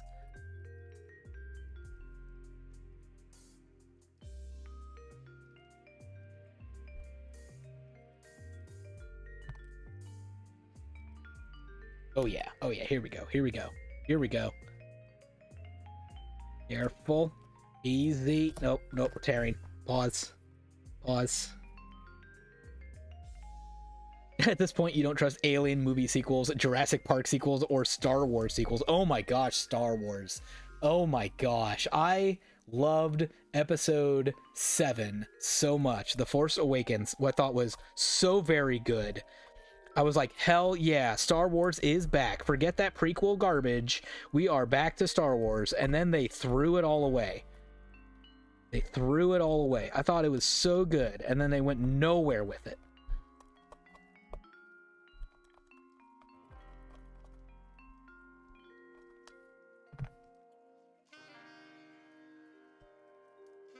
I even liked episode 8 pretty well. The episode 9 was offensively bad to me. Alright, that's pretty good. Oh no, don't use this. This will just tear. This is garbage. This is gone. Force Awakens was a strong start, and then the whole sequel trilogy delivered nothing. Absolutely nothing.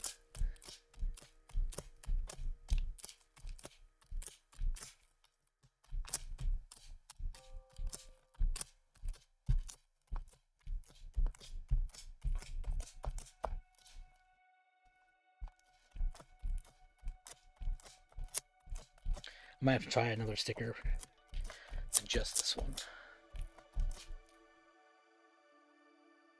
That's Dodgeball. It's not even the one I thought I had. This one. That's the one I wanted. I had the wrong sticker this whole time anyway. No wonder I was like, it's not sticking like I thought it would.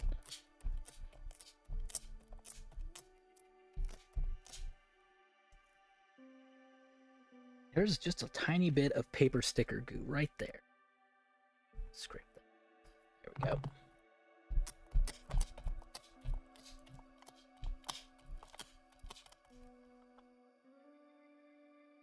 How we doing? Pretty good, honestly. A lot of that is like that white stuff up there that's the artwork. I can't really fix, so we'll just let that go.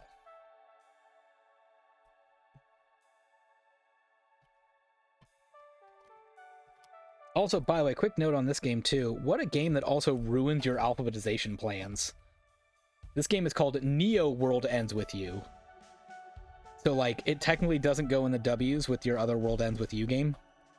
We can't have that. Can't have that. Can't have that. It's gotta go in the W's. Am I playing the new Final Fantasy VII? Okay, listen up. I've never beaten Final Fantasy VII. Sorry, I said it. There's a long story here with Final Fantasy VII, which is when I was in middle school, I think 8th grade, I think it was. Would have been middle school, yeah. I bought a used PlayStation 1 from a buddy so that they could buy a PlayStation 2. So I bought the PS1, super excited, bought some games for it. A big one being Final Fantasy VII. And then I went and played it. Everything was fine. It was working great. Played about probably 2 hours of Final Fantasy VII. Was like, that's good for now. Let's go eat dinner or something. Go to save my game. Everything's fine. Come back from dinner, try to boot it up, and there's no save file. There's nothing. Nothing on it. I'm like, that's weird. I must have forgotten to save or something. I don't know. So I'll just start all over again and do it again. So I do it again. Try to save. This time I'm very intentional. Like, okay, we're going to save this game. By the way, I'm keeping this sticker because this one actually says what I beat. So I go to save this time. I'm like, okay, it works. It should be working. Should be good. Hey, I play another 90 minutes. Save it. Come back again next time, no save file. Oh my god, I must have a corrupted memory card. The memory card I bought from this dude must not work. So I go out, buy a new memory card for a PS1. So I go plug that in. I go play Final Fantasy VII again. Like, all right, now I got a working memory card. We're good. Same thing happens again. A third time. It's the memory card slot on the PS1 is defective somehow. So my entire PlayStation 1 purchase was for, like, worthless, because it really doesn't save. A PlayStation 1 that doesn't save. So at that point, I never went back. I never went back to Final Fantasy VII. It was years before I bought another PS1, too. I would play that one for games that wouldn't save. I had, like, a copy of, like, Mega Man 8 at the time, I think, that I would just play it until I was like, okay, I never beat it, but I would just play it for a few hours of Mega Man. Not a big deal that it didn't save. Also, it's Mega Man 8, so like.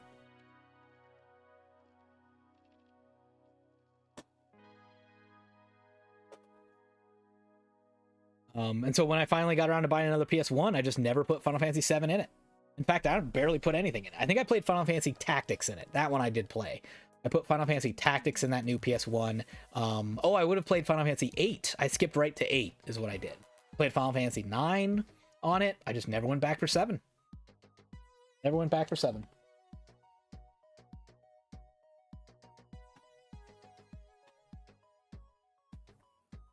So, I've never beaten it. So I feel like when the first remake came out, I said, oh, that's great. What a great excuse for me to finally play Final Fantasy 7. I should play that. And then right about the time I was about to start it, well, two things happened. One, I said, oh, the Final Fantasy Remaster Collection came out. Now I kind of want to play 1 through 6 before I get to 7. That was about when I was about to play it. And then now the other thing I'm thinking is, I think, especially seeing the second one that's out now, Rebirth, I think you gotta play the first one, right? Like, you've got to know the original planned story so you know all the twists and turns at the end. You have to know what they're intentionally changing in order to really appreciate it. And so I think I have to play Final Fantasy VII at some point. The original, that is. And then it's a question of where do I play it? Like, I own it on, like, Steam. I own it on PS3. I think I might own it on PS4, but like I don't think I own it on Switch or Xbox. And like, would I want to just buy it again and play it on one of those preferred systems? Not sure. Anyway, here's another game. Connect Tank. $5. I tried to buy this one, I think 2 years ago. And it sold out before I could buy it from Amazon. I think it was like $10 or something. So I've been kind of looking for it ever since then. Like, if I can buy that for cheap, I'd like to add it to my collection. Well, finally, used copy for $5. This is a game I thought for sure was going to come loose. Like, I thought for sure this game would come in a broken box, disc only, something like that. But nope. We got the whole thing. The whole thing. I honestly don't even remember what it was about this game that looked good. Like, I don't remember why I wanted to buy it anymore. Nah, hang on, there's a little bit of paper down there.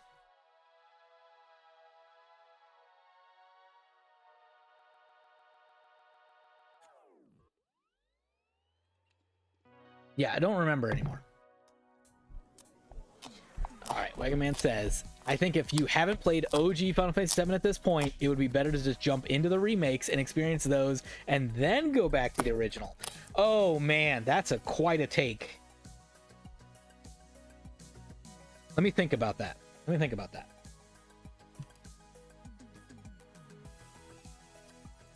I feel like that's out of order. I feel like I wouldn't be able to get through the original PS1.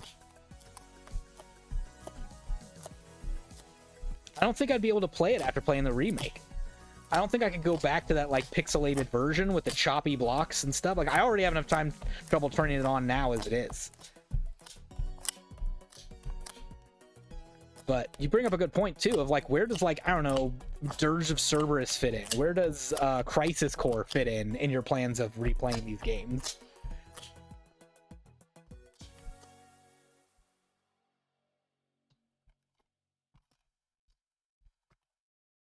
Is it worth replaying any of those? I've heard Dirge of Cerberus is probably just ignore it entirely at this point. But Crisis Core? I don't know. And when do you play it?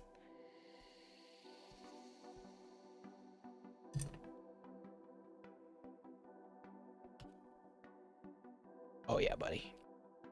Give me that in one piece. Yes.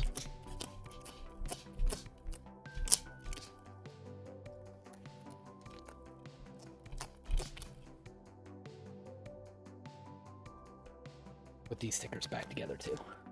They don't fit in. The whole compilation of FF7 is trash.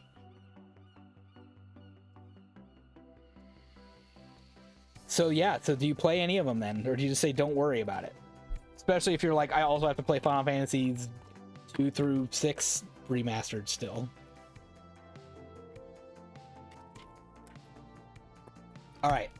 question for myself that I want to know. I could not get this goo off here.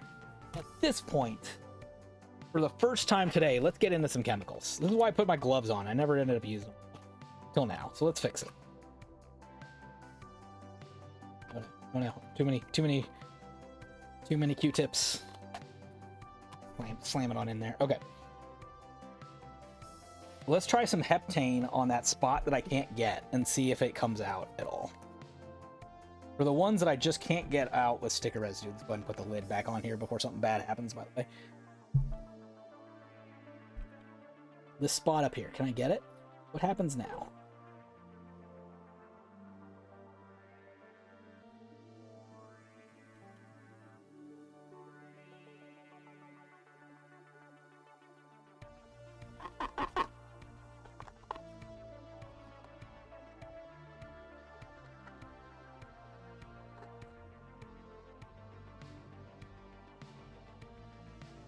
So back in the olden days, I would use heptane only and not just try to use that sticker removal service. But yeah, I think it's kind of looking exactly like I thought it would. Which is to say, it's not doing a lot. Like, it looks good the second I put it down, but once it dries, it looks like it's just right back there again. I don't know if it's doing much. Not sure that made a big difference. Not sure it's worth the effort, really. Maybe if I had, like, a really good game that I really wanted to make sure it was as good as possible, it would be worth that effort. But for a $5 Connect tank, I'm not sure it is. Alright, now, before that heptane can settle in and cause problems, let's go ahead and get some all-purpose cleaner and just wipe off what we just did. Let's get some all-purpose cleaner in there and clean it off.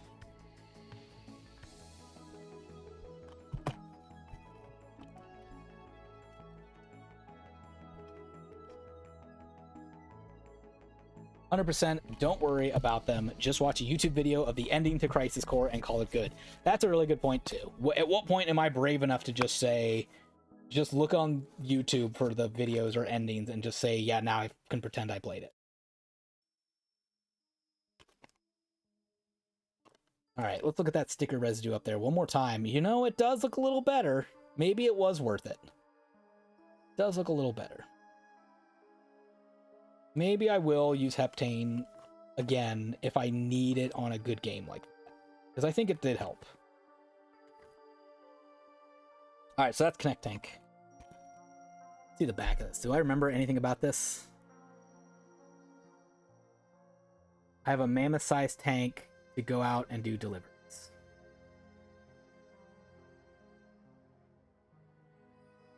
Is it a puzzle game? Is it a roguelike? I don't know. It's a mystery. Alright, here's another fun one. I enjoyed this purchase a lot. Clive and Wrench for $3. This game, like, just came out, right? Like, this game is, like, 4 months old, I think. And it is already in the garbage bin for $3. It's like Balan Wonderworld of 2023.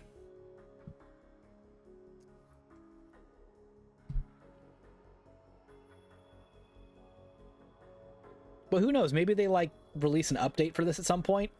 Clive and Wrench fire sale, absolutely. Maybe they'll make some like update to this that it's not as bad as it was when it was launched and everyone said it was garbage. Who knows? Who can say?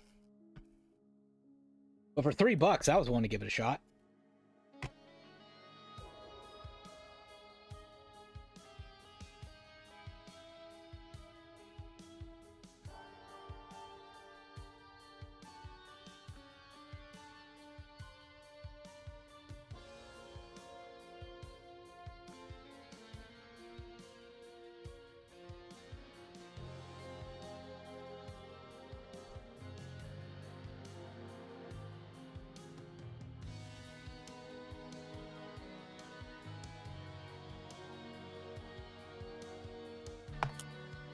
Good, pretty good.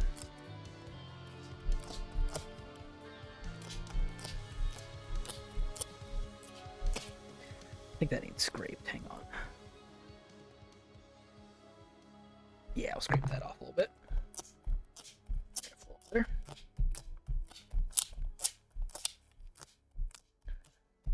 Knack for the modern gamer. You know what? You mentioned that. I'm still looking for a used copy of Knack 1 for, again, like $3 to $5. I really want to say I own a copy of Knack. I have it used, or sorry, I have it digitally because it came on PlayStation Plus, but like...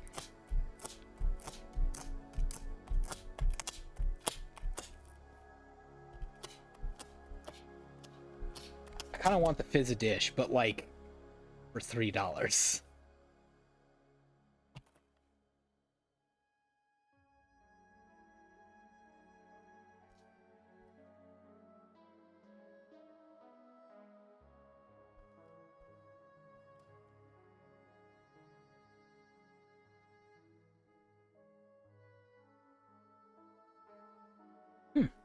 Usually that corner is the weak spot, but not this time.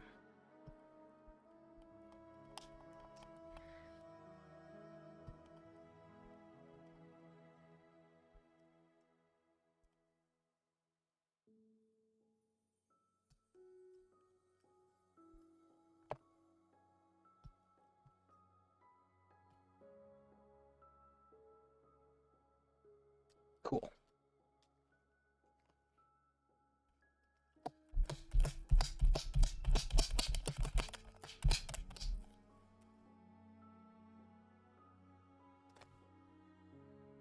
Go ahead and put the sticker on the sticker here so I can remember that I bought this game for $3. Good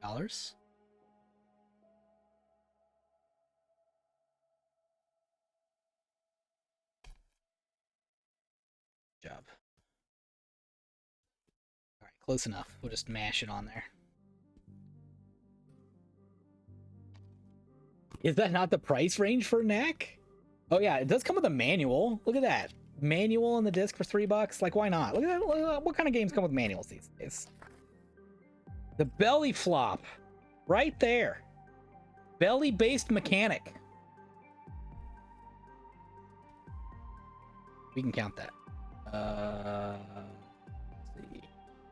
Hopefully that doesn't get stuck up. Oh, I have one more sticker I gotta get rid of. All right, good sir. I've got to run some errands. Hope you have a good rest of the stream. Thank you so much for coming in, Wega Man. It was great to see you again. Hope you have a great time, and hope I get to see you streaming again at some point.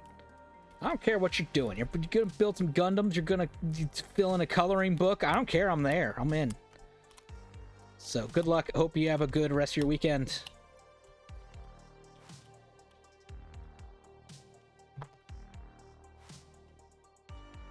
Oh, that's stuck on there. This one might take me a minute.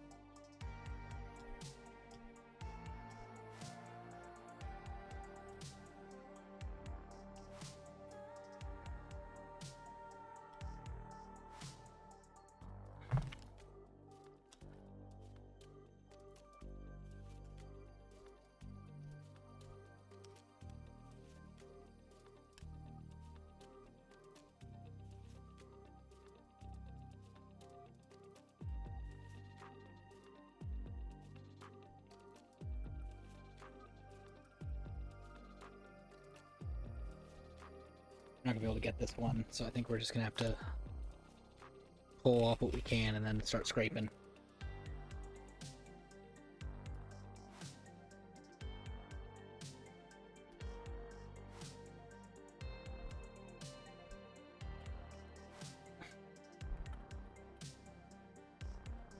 Oh yeah, we got some scraping to do.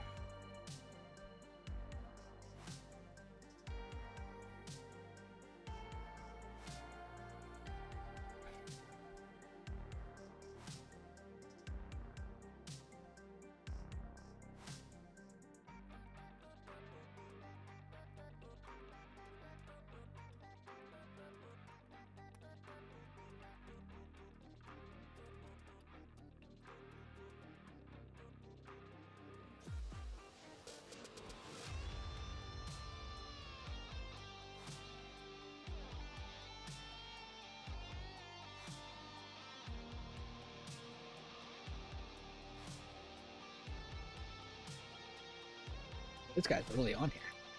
We haven't had a sticker like this much today at all. The sticker's gonna be a bit.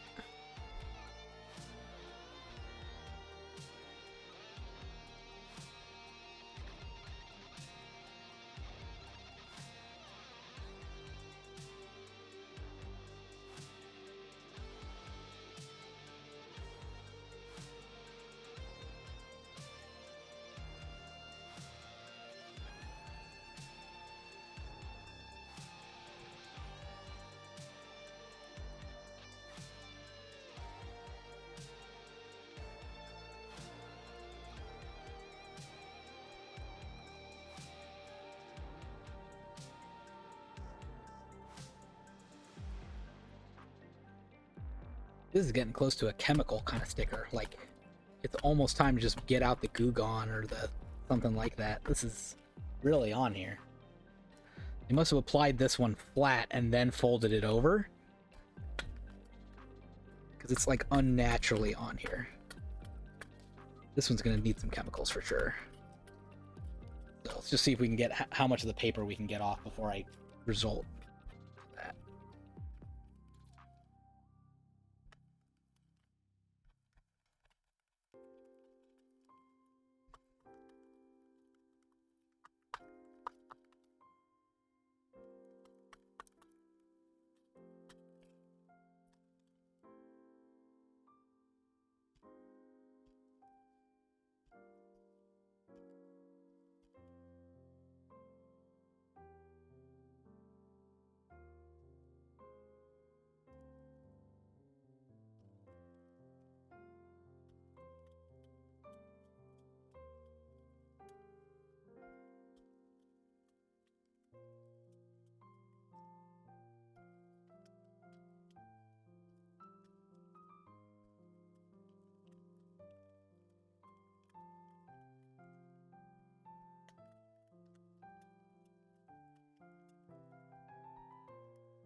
Ew.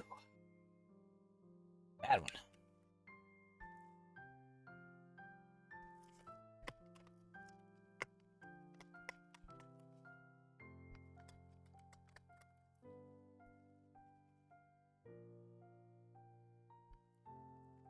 This one's making my hand tired.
Okay.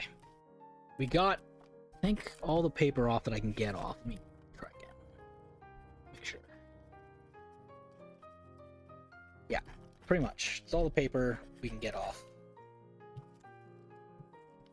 You can see that is just covered in goo. That is a mess. Oh, my disc came out. You know what? That's fine. Let's take all this stuff out because we're gonna have to attack this guy.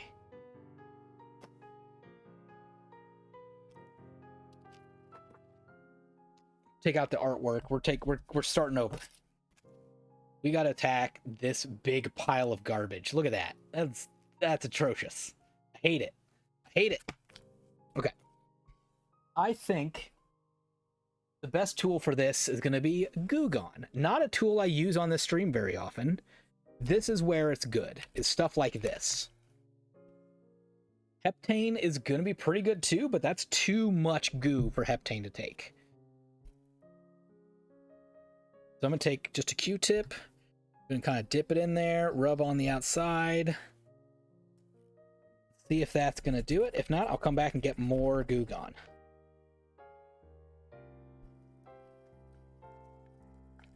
So the secret to Goo Gone is a couple things. One, it needs time to work. It's got to chew on this goo stuff for a bit before it can really work on it. The other thing is you can't leave Goo Gone on for the same reason that it works after a little bit. Is once you've gotten what you want it to do, you got to remove the Goo Gone, because it can eat through your vinyl, plastic, whatever. Now it's great for what I just needed it to do, which is I had a ton of sticky garbage that couldn't come off on its own. It's great at this. I could have done this with some of the paper on there since I knew I was going to do it. I could have done it earlier, but I was like, nah, let's just do it safely. While I'm here, see if that does anything on corner bits up here. Probably not too much. It doesn't hurt to try it out at this point, and especially for a $3 Clive and Wrench case. Who cares?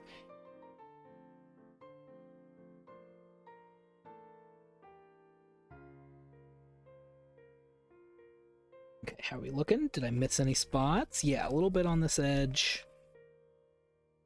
Over a little bit.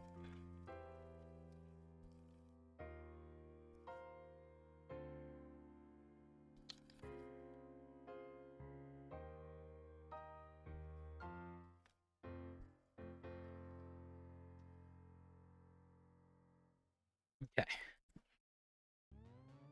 There's Goo Gone. I'm going to put the lid on my Goo Gone before I can spill it all over my desk and have a huge problem on my hands. Okay. So, I'm going to use a lot of all-purpose cleaner this time. Now I need to use this to remove the Goo Gone. Got to get that Goo Gone that we put on here off. So this I might even do a couple swipes on this. Now the other thing I can do, since this is opened, is I can get the back side this time. I don't always get to the back sides. Usually they don't need it, but since I got the artwork out, let's go for it.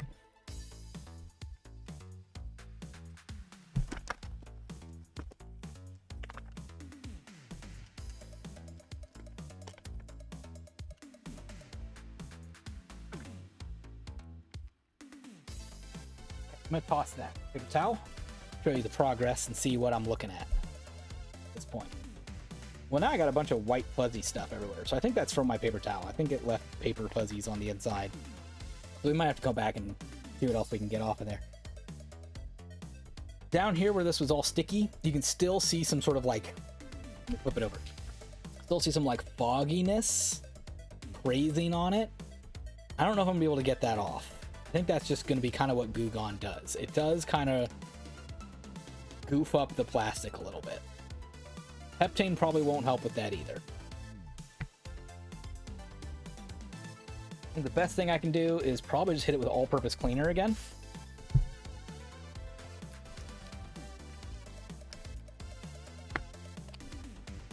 Give it a second bath. See if that does anything at all to help. With that crazing, probably not. How's the inside about it? We're okay.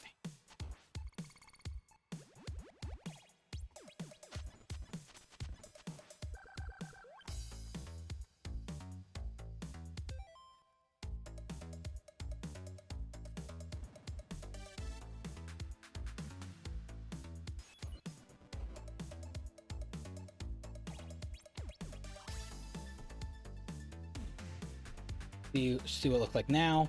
You can still see those white spots where that sticker was. That sticker did some real damage to this case, and even my attempts to clean it, it did get rid of the stickiness to it, but at what cost? You can see it's kind of, you know, warped.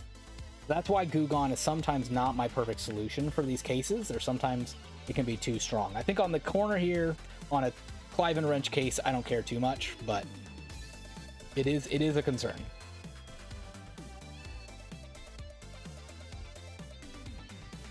All right, let's put it all back together.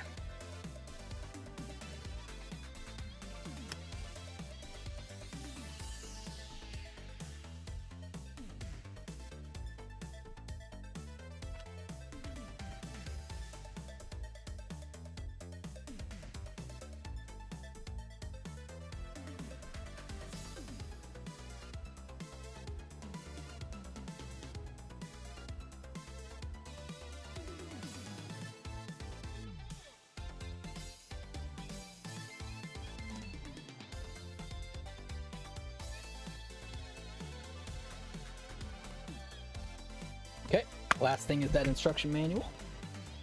Oh, that little price guy.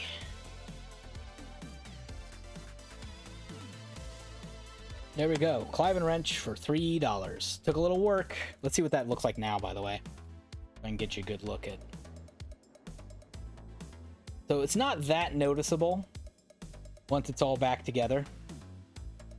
Can't really see too much of it.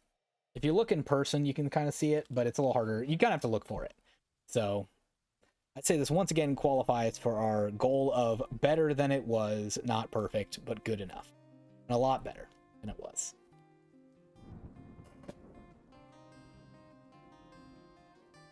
All right, I've got just one more to show off here. Star Ocean, the second story R. Now this is your classic GameStop sticker experience. So by that I mean, got a new sticker on here, but here on the spine, we've got this big plastic death guy. This dude is a jerk. So we're gonna try to scrape this off. We're probably not gonna get much luck. And then we're gonna have to get chemicals involved. Probably heptane. But let's start with the easy stuff.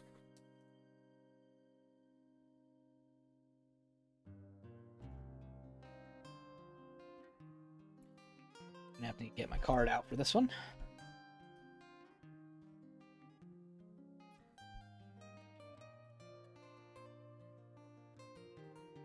Checking all the corners, trying to find a loose end. That's pretty loose there.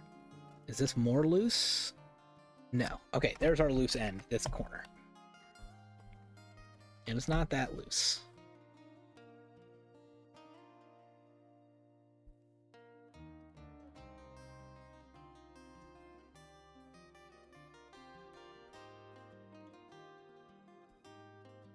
Take our time on this one. Not a huge rush. Oh yeah, I was just saying this is a classic GameStop experience. Down here, you can see there's like a dent in the case and it damaged the artwork a little bit. You know, just classic new game experience stuff. So we got this one for half off. This one was $25 instead. You know, certainly a lot more expensive than all those used $5 games I got, but I'd say it was worth it. This game might be real hard to find one day. We'll see.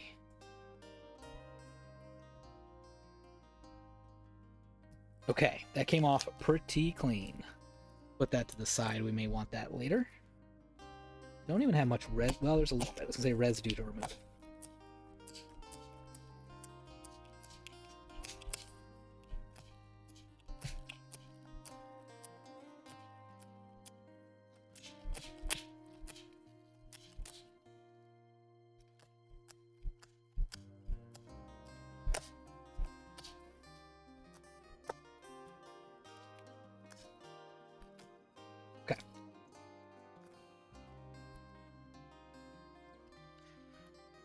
Okay, nothing on the back.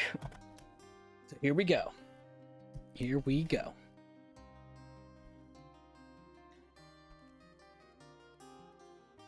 See if my card is going to help at all. Probably not. Is there any chance there's a loose bit in this? Oh, I can't even open it up. That's right. I can't even open it to put my card in there well. I have to mash it with my fingers.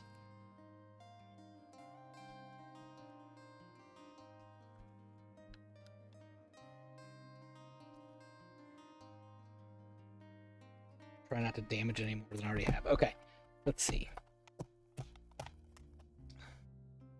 Any chance I find a loose weak point on this boss monster here? Ooh, there's one. Right there. We got something. Let's see what we can do to work with that one spot that's not on there as well as the other ones.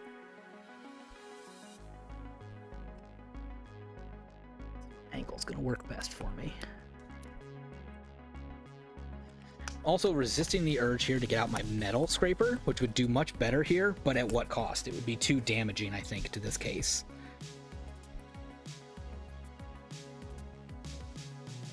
So I need to try to keep this as flat as I can. Plastic scraping tool, that is. And it's starting to break apart here. It's starting to shard.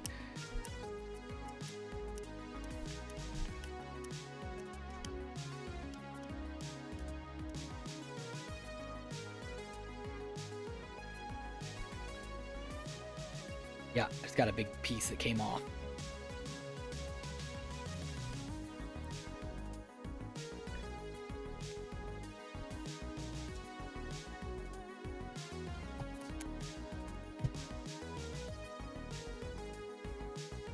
Oh no, that was a huge gouge I just put in my case trying to move this over. Ugh.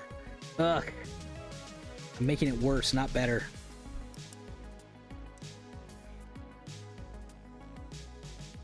Okay. Idea.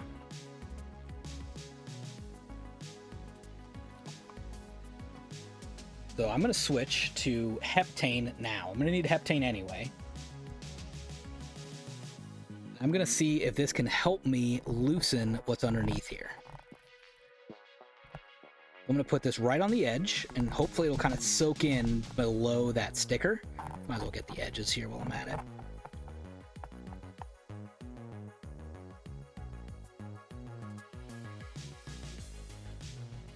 And yeah, you can see that's kind of coming up now. So in theory, if I had 3 hands, I could apply this in one spot as I'm scraping up.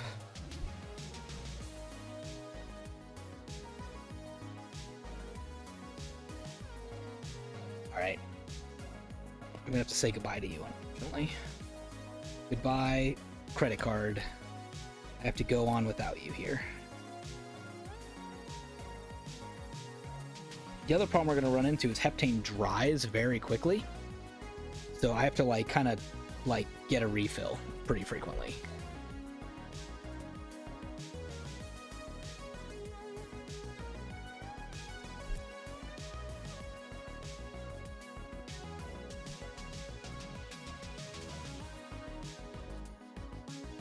Now that said, this is working pretty well. This is very effective.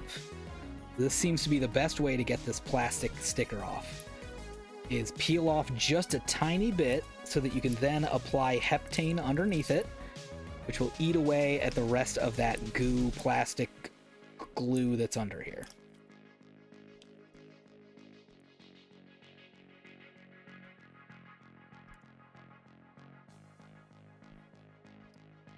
Yeah, I might get to a point where, again, I need to go back in and get another refill. Get it nice and soaking wet with all that heptane. And eat at that glue. Okay, we've got it off one side now. What are my options from here? You think I can peel it?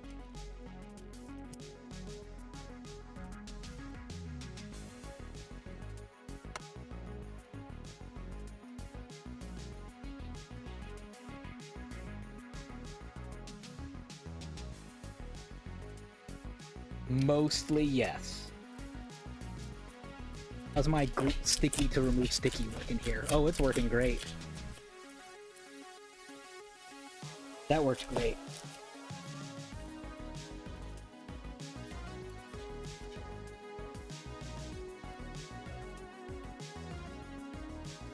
Ooh, it did not work on this side, probably because of the heptane. So it actually just put my sticky stuff back on it. Yep, that did not work at all on that side. Interesting, it only worked on the heptane-free side. Okay, let's get that guy out of here forever. I hate you. You're the worst. And then we're going to come back in at it with heptane one last time to remove... Oop, that's sticky. There we go. Okay, remove that goo that I just put on there.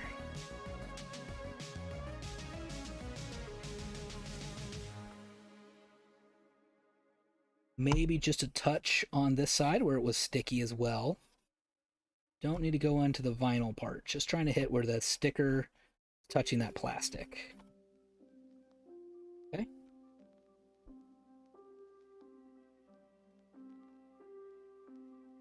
Definitely don't touch any paper here. Okay.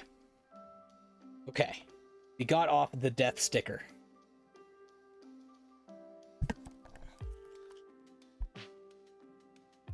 My fingers are all sticky now. I gotta figure out how to clean my gloves.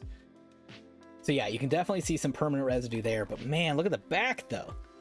The back looks pristine. So I think we learned an important lesson here that I will probably forget, which is start on the back side that you don't care about. Start there, because you won't get that perfect. But if you can get this off cleanly, you should be able to peel it off and get off the other side cleanly. So I started on the wrong end. Now, I can finally open this up and see what's inside. Okay, no codes or anything.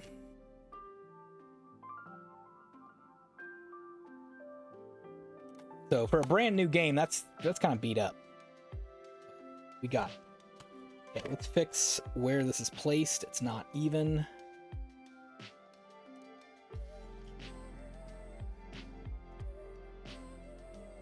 Wouldn't have minded for a $5 used game like the rest, but a little annoying for a brand new game to come like that.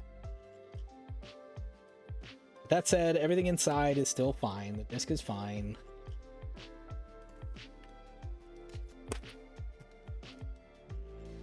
Do I have one of those 50% stickers left? I do.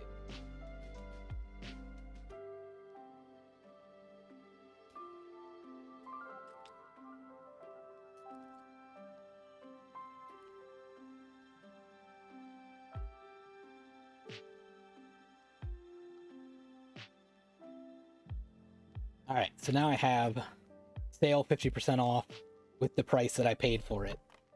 So I know it was like $25, and I'll stick that in there and just remind myself I bought this game new for $25, and yet it looks like this.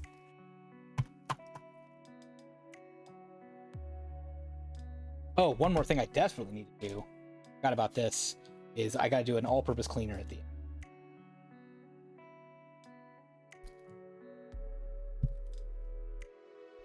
Give that a full wipe down, try to get off any of the heptane that's left over.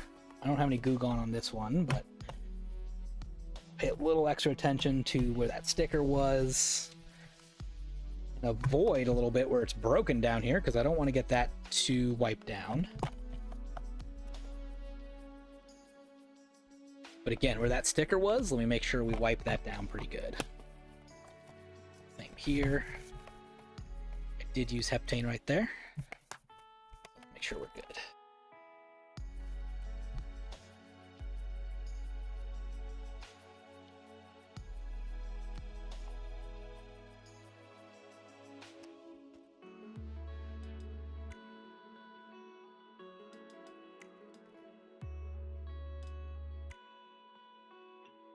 All right, so here's my last final thoughts. See that kind of like, whatever that kind of haziness is right there? There's a good look at it. I'm gonna see if I can do one more hit of heptane to get that off.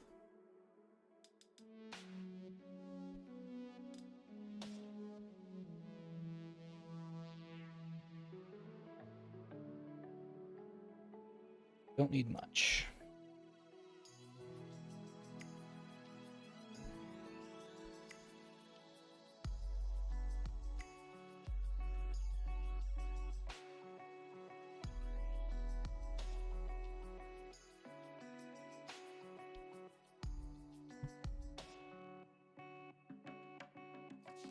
Okay, then I'm going to quickly switch to paper towel. some all-purpose cleaner. Let's see if we can wipe that off and see if we can fix any of those markings or if we just made them worse. Who knows?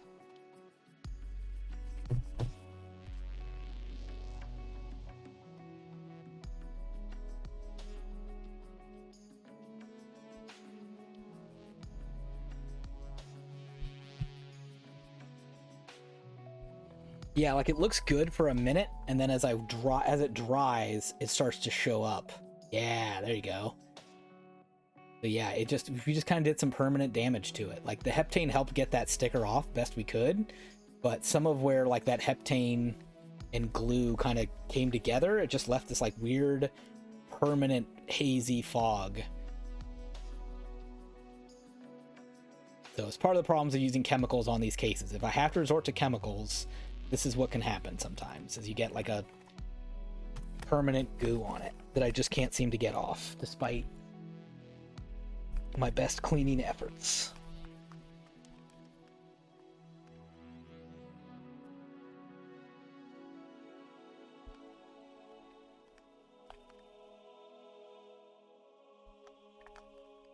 So that's like a ton of all-purpose cleaner. Does that do anything? If I just douse it in all-purpose cleaner? No, it's still there. So yeah, those permanent stickers are real dangerous.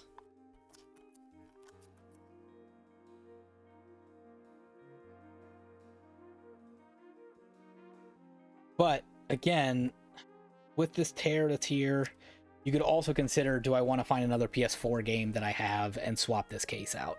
You know, do I want to swap this with like an NBA 2K20 or something? Dr. Sandmonster, hello. Glad I didn't miss the stream. Not quite, no. No, we are just... This is one of our last games that we have here. But I can still show off all the things I've gotten for you so far. We just had to take off a terrible permanent sticker thing that was on the seal of here from GameStop. Boy, those were jerks, but we got it off, so phew. So yeah, so a little bit of go on this one. I might have to switch this case out with another one. I'm sure some FIFA 17 wouldn't mind this case, but Star Ocean's Second Story R, you'd like it to be a little nicer than that. So that is the end of my cleaning stuff, but let's do a lightning round for you. Let's show you all the things I got. Let's go backwards in time, GameStop order, and show you. Let's start with PS4 games for you. So Star Ocean we got new for $25. That was the big purchase. That was the one that broke the seal and said we got to buy an order from GameStop. We got Clive and Wrench for $3. If you're participating in the Polykill Challenge, in the instruction manual in the inside, it does mention a belly flop. So there is belly-based mechanics in this game if you're looking to beat your Polykill Challenge. There you go. $3 used. Obviously, all these cases were mostly covered in stickers, and we spent the whole time getting them all off. I got Connect Tank for $5. We got Neo, The World Ends With You. This is a repurchase. I had it on Switch, but now I got a PS4 version of it. So there you go. Somehow they sent me this as a used game. Relaver? I don't know what this is, but it's a strategy RPG game. And it was $5, and they sent me a brand new sealed copy. You don't get sealed copies at GameStop when you're trying to, so that was nice. We got Dodgeball Academia. This one was on Xbox Game Pass a while ago, and I enjoyed it there enough that's to get my own copy of it. A little sad I'll have to start the save file all over, but that's all right. And then finally, we got a copy of Maglum Lord for $5 too. Another repurchase. My case that I had for this was broken, so I thought for $5 I'd just buy a whole new one again, and then I can return the old one. So we'll do that. So there's my PS4 games.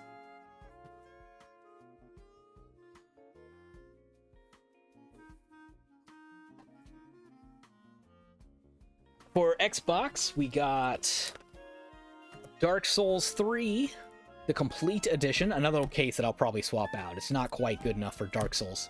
Haven't heard of half of those, but they look cool. Yeah, especially for $5. I'm like, I'll try it. That's my weakness, is a game with a 70 Metacritic score that is $3 or $5 used and comes with a case. I'm cool. I'm in. But yeah, so we got the Dark Souls 3 with all the DLC and stuff on it. Not much of a Dark Souls fan myself, actually, but this is a good excuse to get into it. Diofield Chronicle, I own this on Switch, but thought I would get this one to see if it runs better or looks better on the Xbox. Always good to have a backup choice. I also own this on Switch, but only digitally, so now I have a physical copy of AI Somnium Files. It's kind of like a detective-y anime virtual novel kind of game.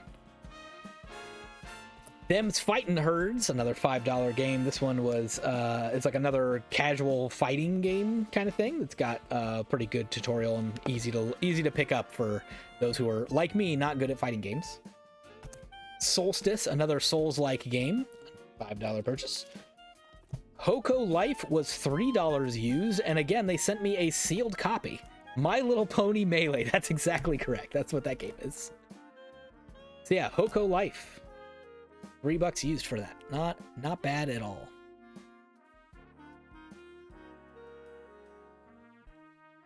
We got Arcadegeddon. This one is on PS4, PlayStation Plus as well. So I do own it digitally, but I thought $5 for a physical copy. Why not? Why not? So I believe that kind of is like a Hi-Fi Rush, but not as good. It was a little before. It came before Hi-Fi Rush, so kind of like that. Wonder if they run out of used games and they just send new ones instead of canceling. I think that's more or less what happened here.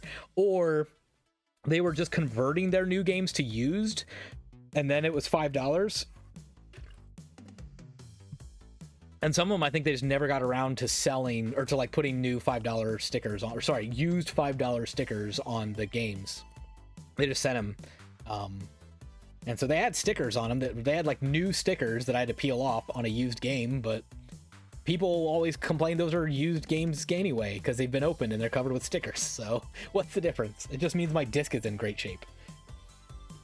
Severed Steel, another $5 purchase. This one's kind of like a Mirror's Edge kind of game, if you're into those.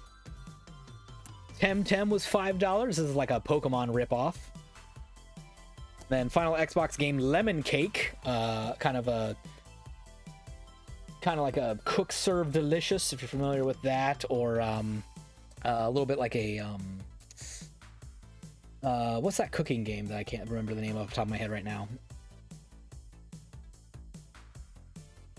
It'll come to me in the middle of the night, I'm sure. But anyway, another one of those like action-based task job games. So pretty good, some pretty good ones in there. Then a couple new Switch games. We got We Love Katamari Reroll Plus Royal Reverie. This one did come sealed, which is nice. That one was like $15, I think. And then The Legend of Nayuta Boundless Trails in the Legend of Heroes series. This is kind of a spin-off. I bet this one, Overcooked, thank you. That was the one I was thinking of, Overcooked. That's exactly what that Lemon Cake game is like. But yeah, I have a feeling this game is going to get expensive one day. So this one came in a bag and I had to open it up, but it has a little art book inside and the game, a reversible case. So happy to get all those. So those were the GameStop purchases. Couple small eBay pickups as well. We got a cheap copy of Top Spin 4, probably the best tennis game from that era. We picked up Wedding Dash on Nintendo DS. Can't even see it. Here you go. Wedding Dash on Nintendo DS. Again, kind of like Lemon Cake in a way. Probably the best of the Diner Dash series, or those casual games that use a stylus to direct, that I think is going to be, you know, kind of a missed genre. That I think there's going to be a point where the mobile games that you used to be able to play this on don't work anymore. And the best way to preserve this sort of game is to get the DS version. And then finally, the big game on my wish list was Project Cross Zone 2, an anime super strategy RPG type of game. I got the first one, now I have the second one. They both just barely were under my limit of do not pay more than the original retail price of a game. They were hovering around there, so I had to jump in there and grab them. So those were my pickups. So there we go.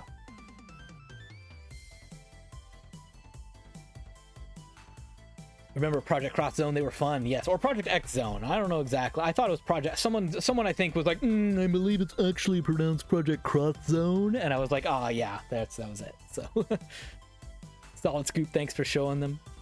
Yeah, no problem. So, At this point, I think what I'm gonna do is I'm gonna take a quick break to get bathroom and water, do those things, and then and maybe clean up my desk a little bit, and I'll be back in 10 minutes or so, and I'll probably do a little bit of Pocket Card Jockey.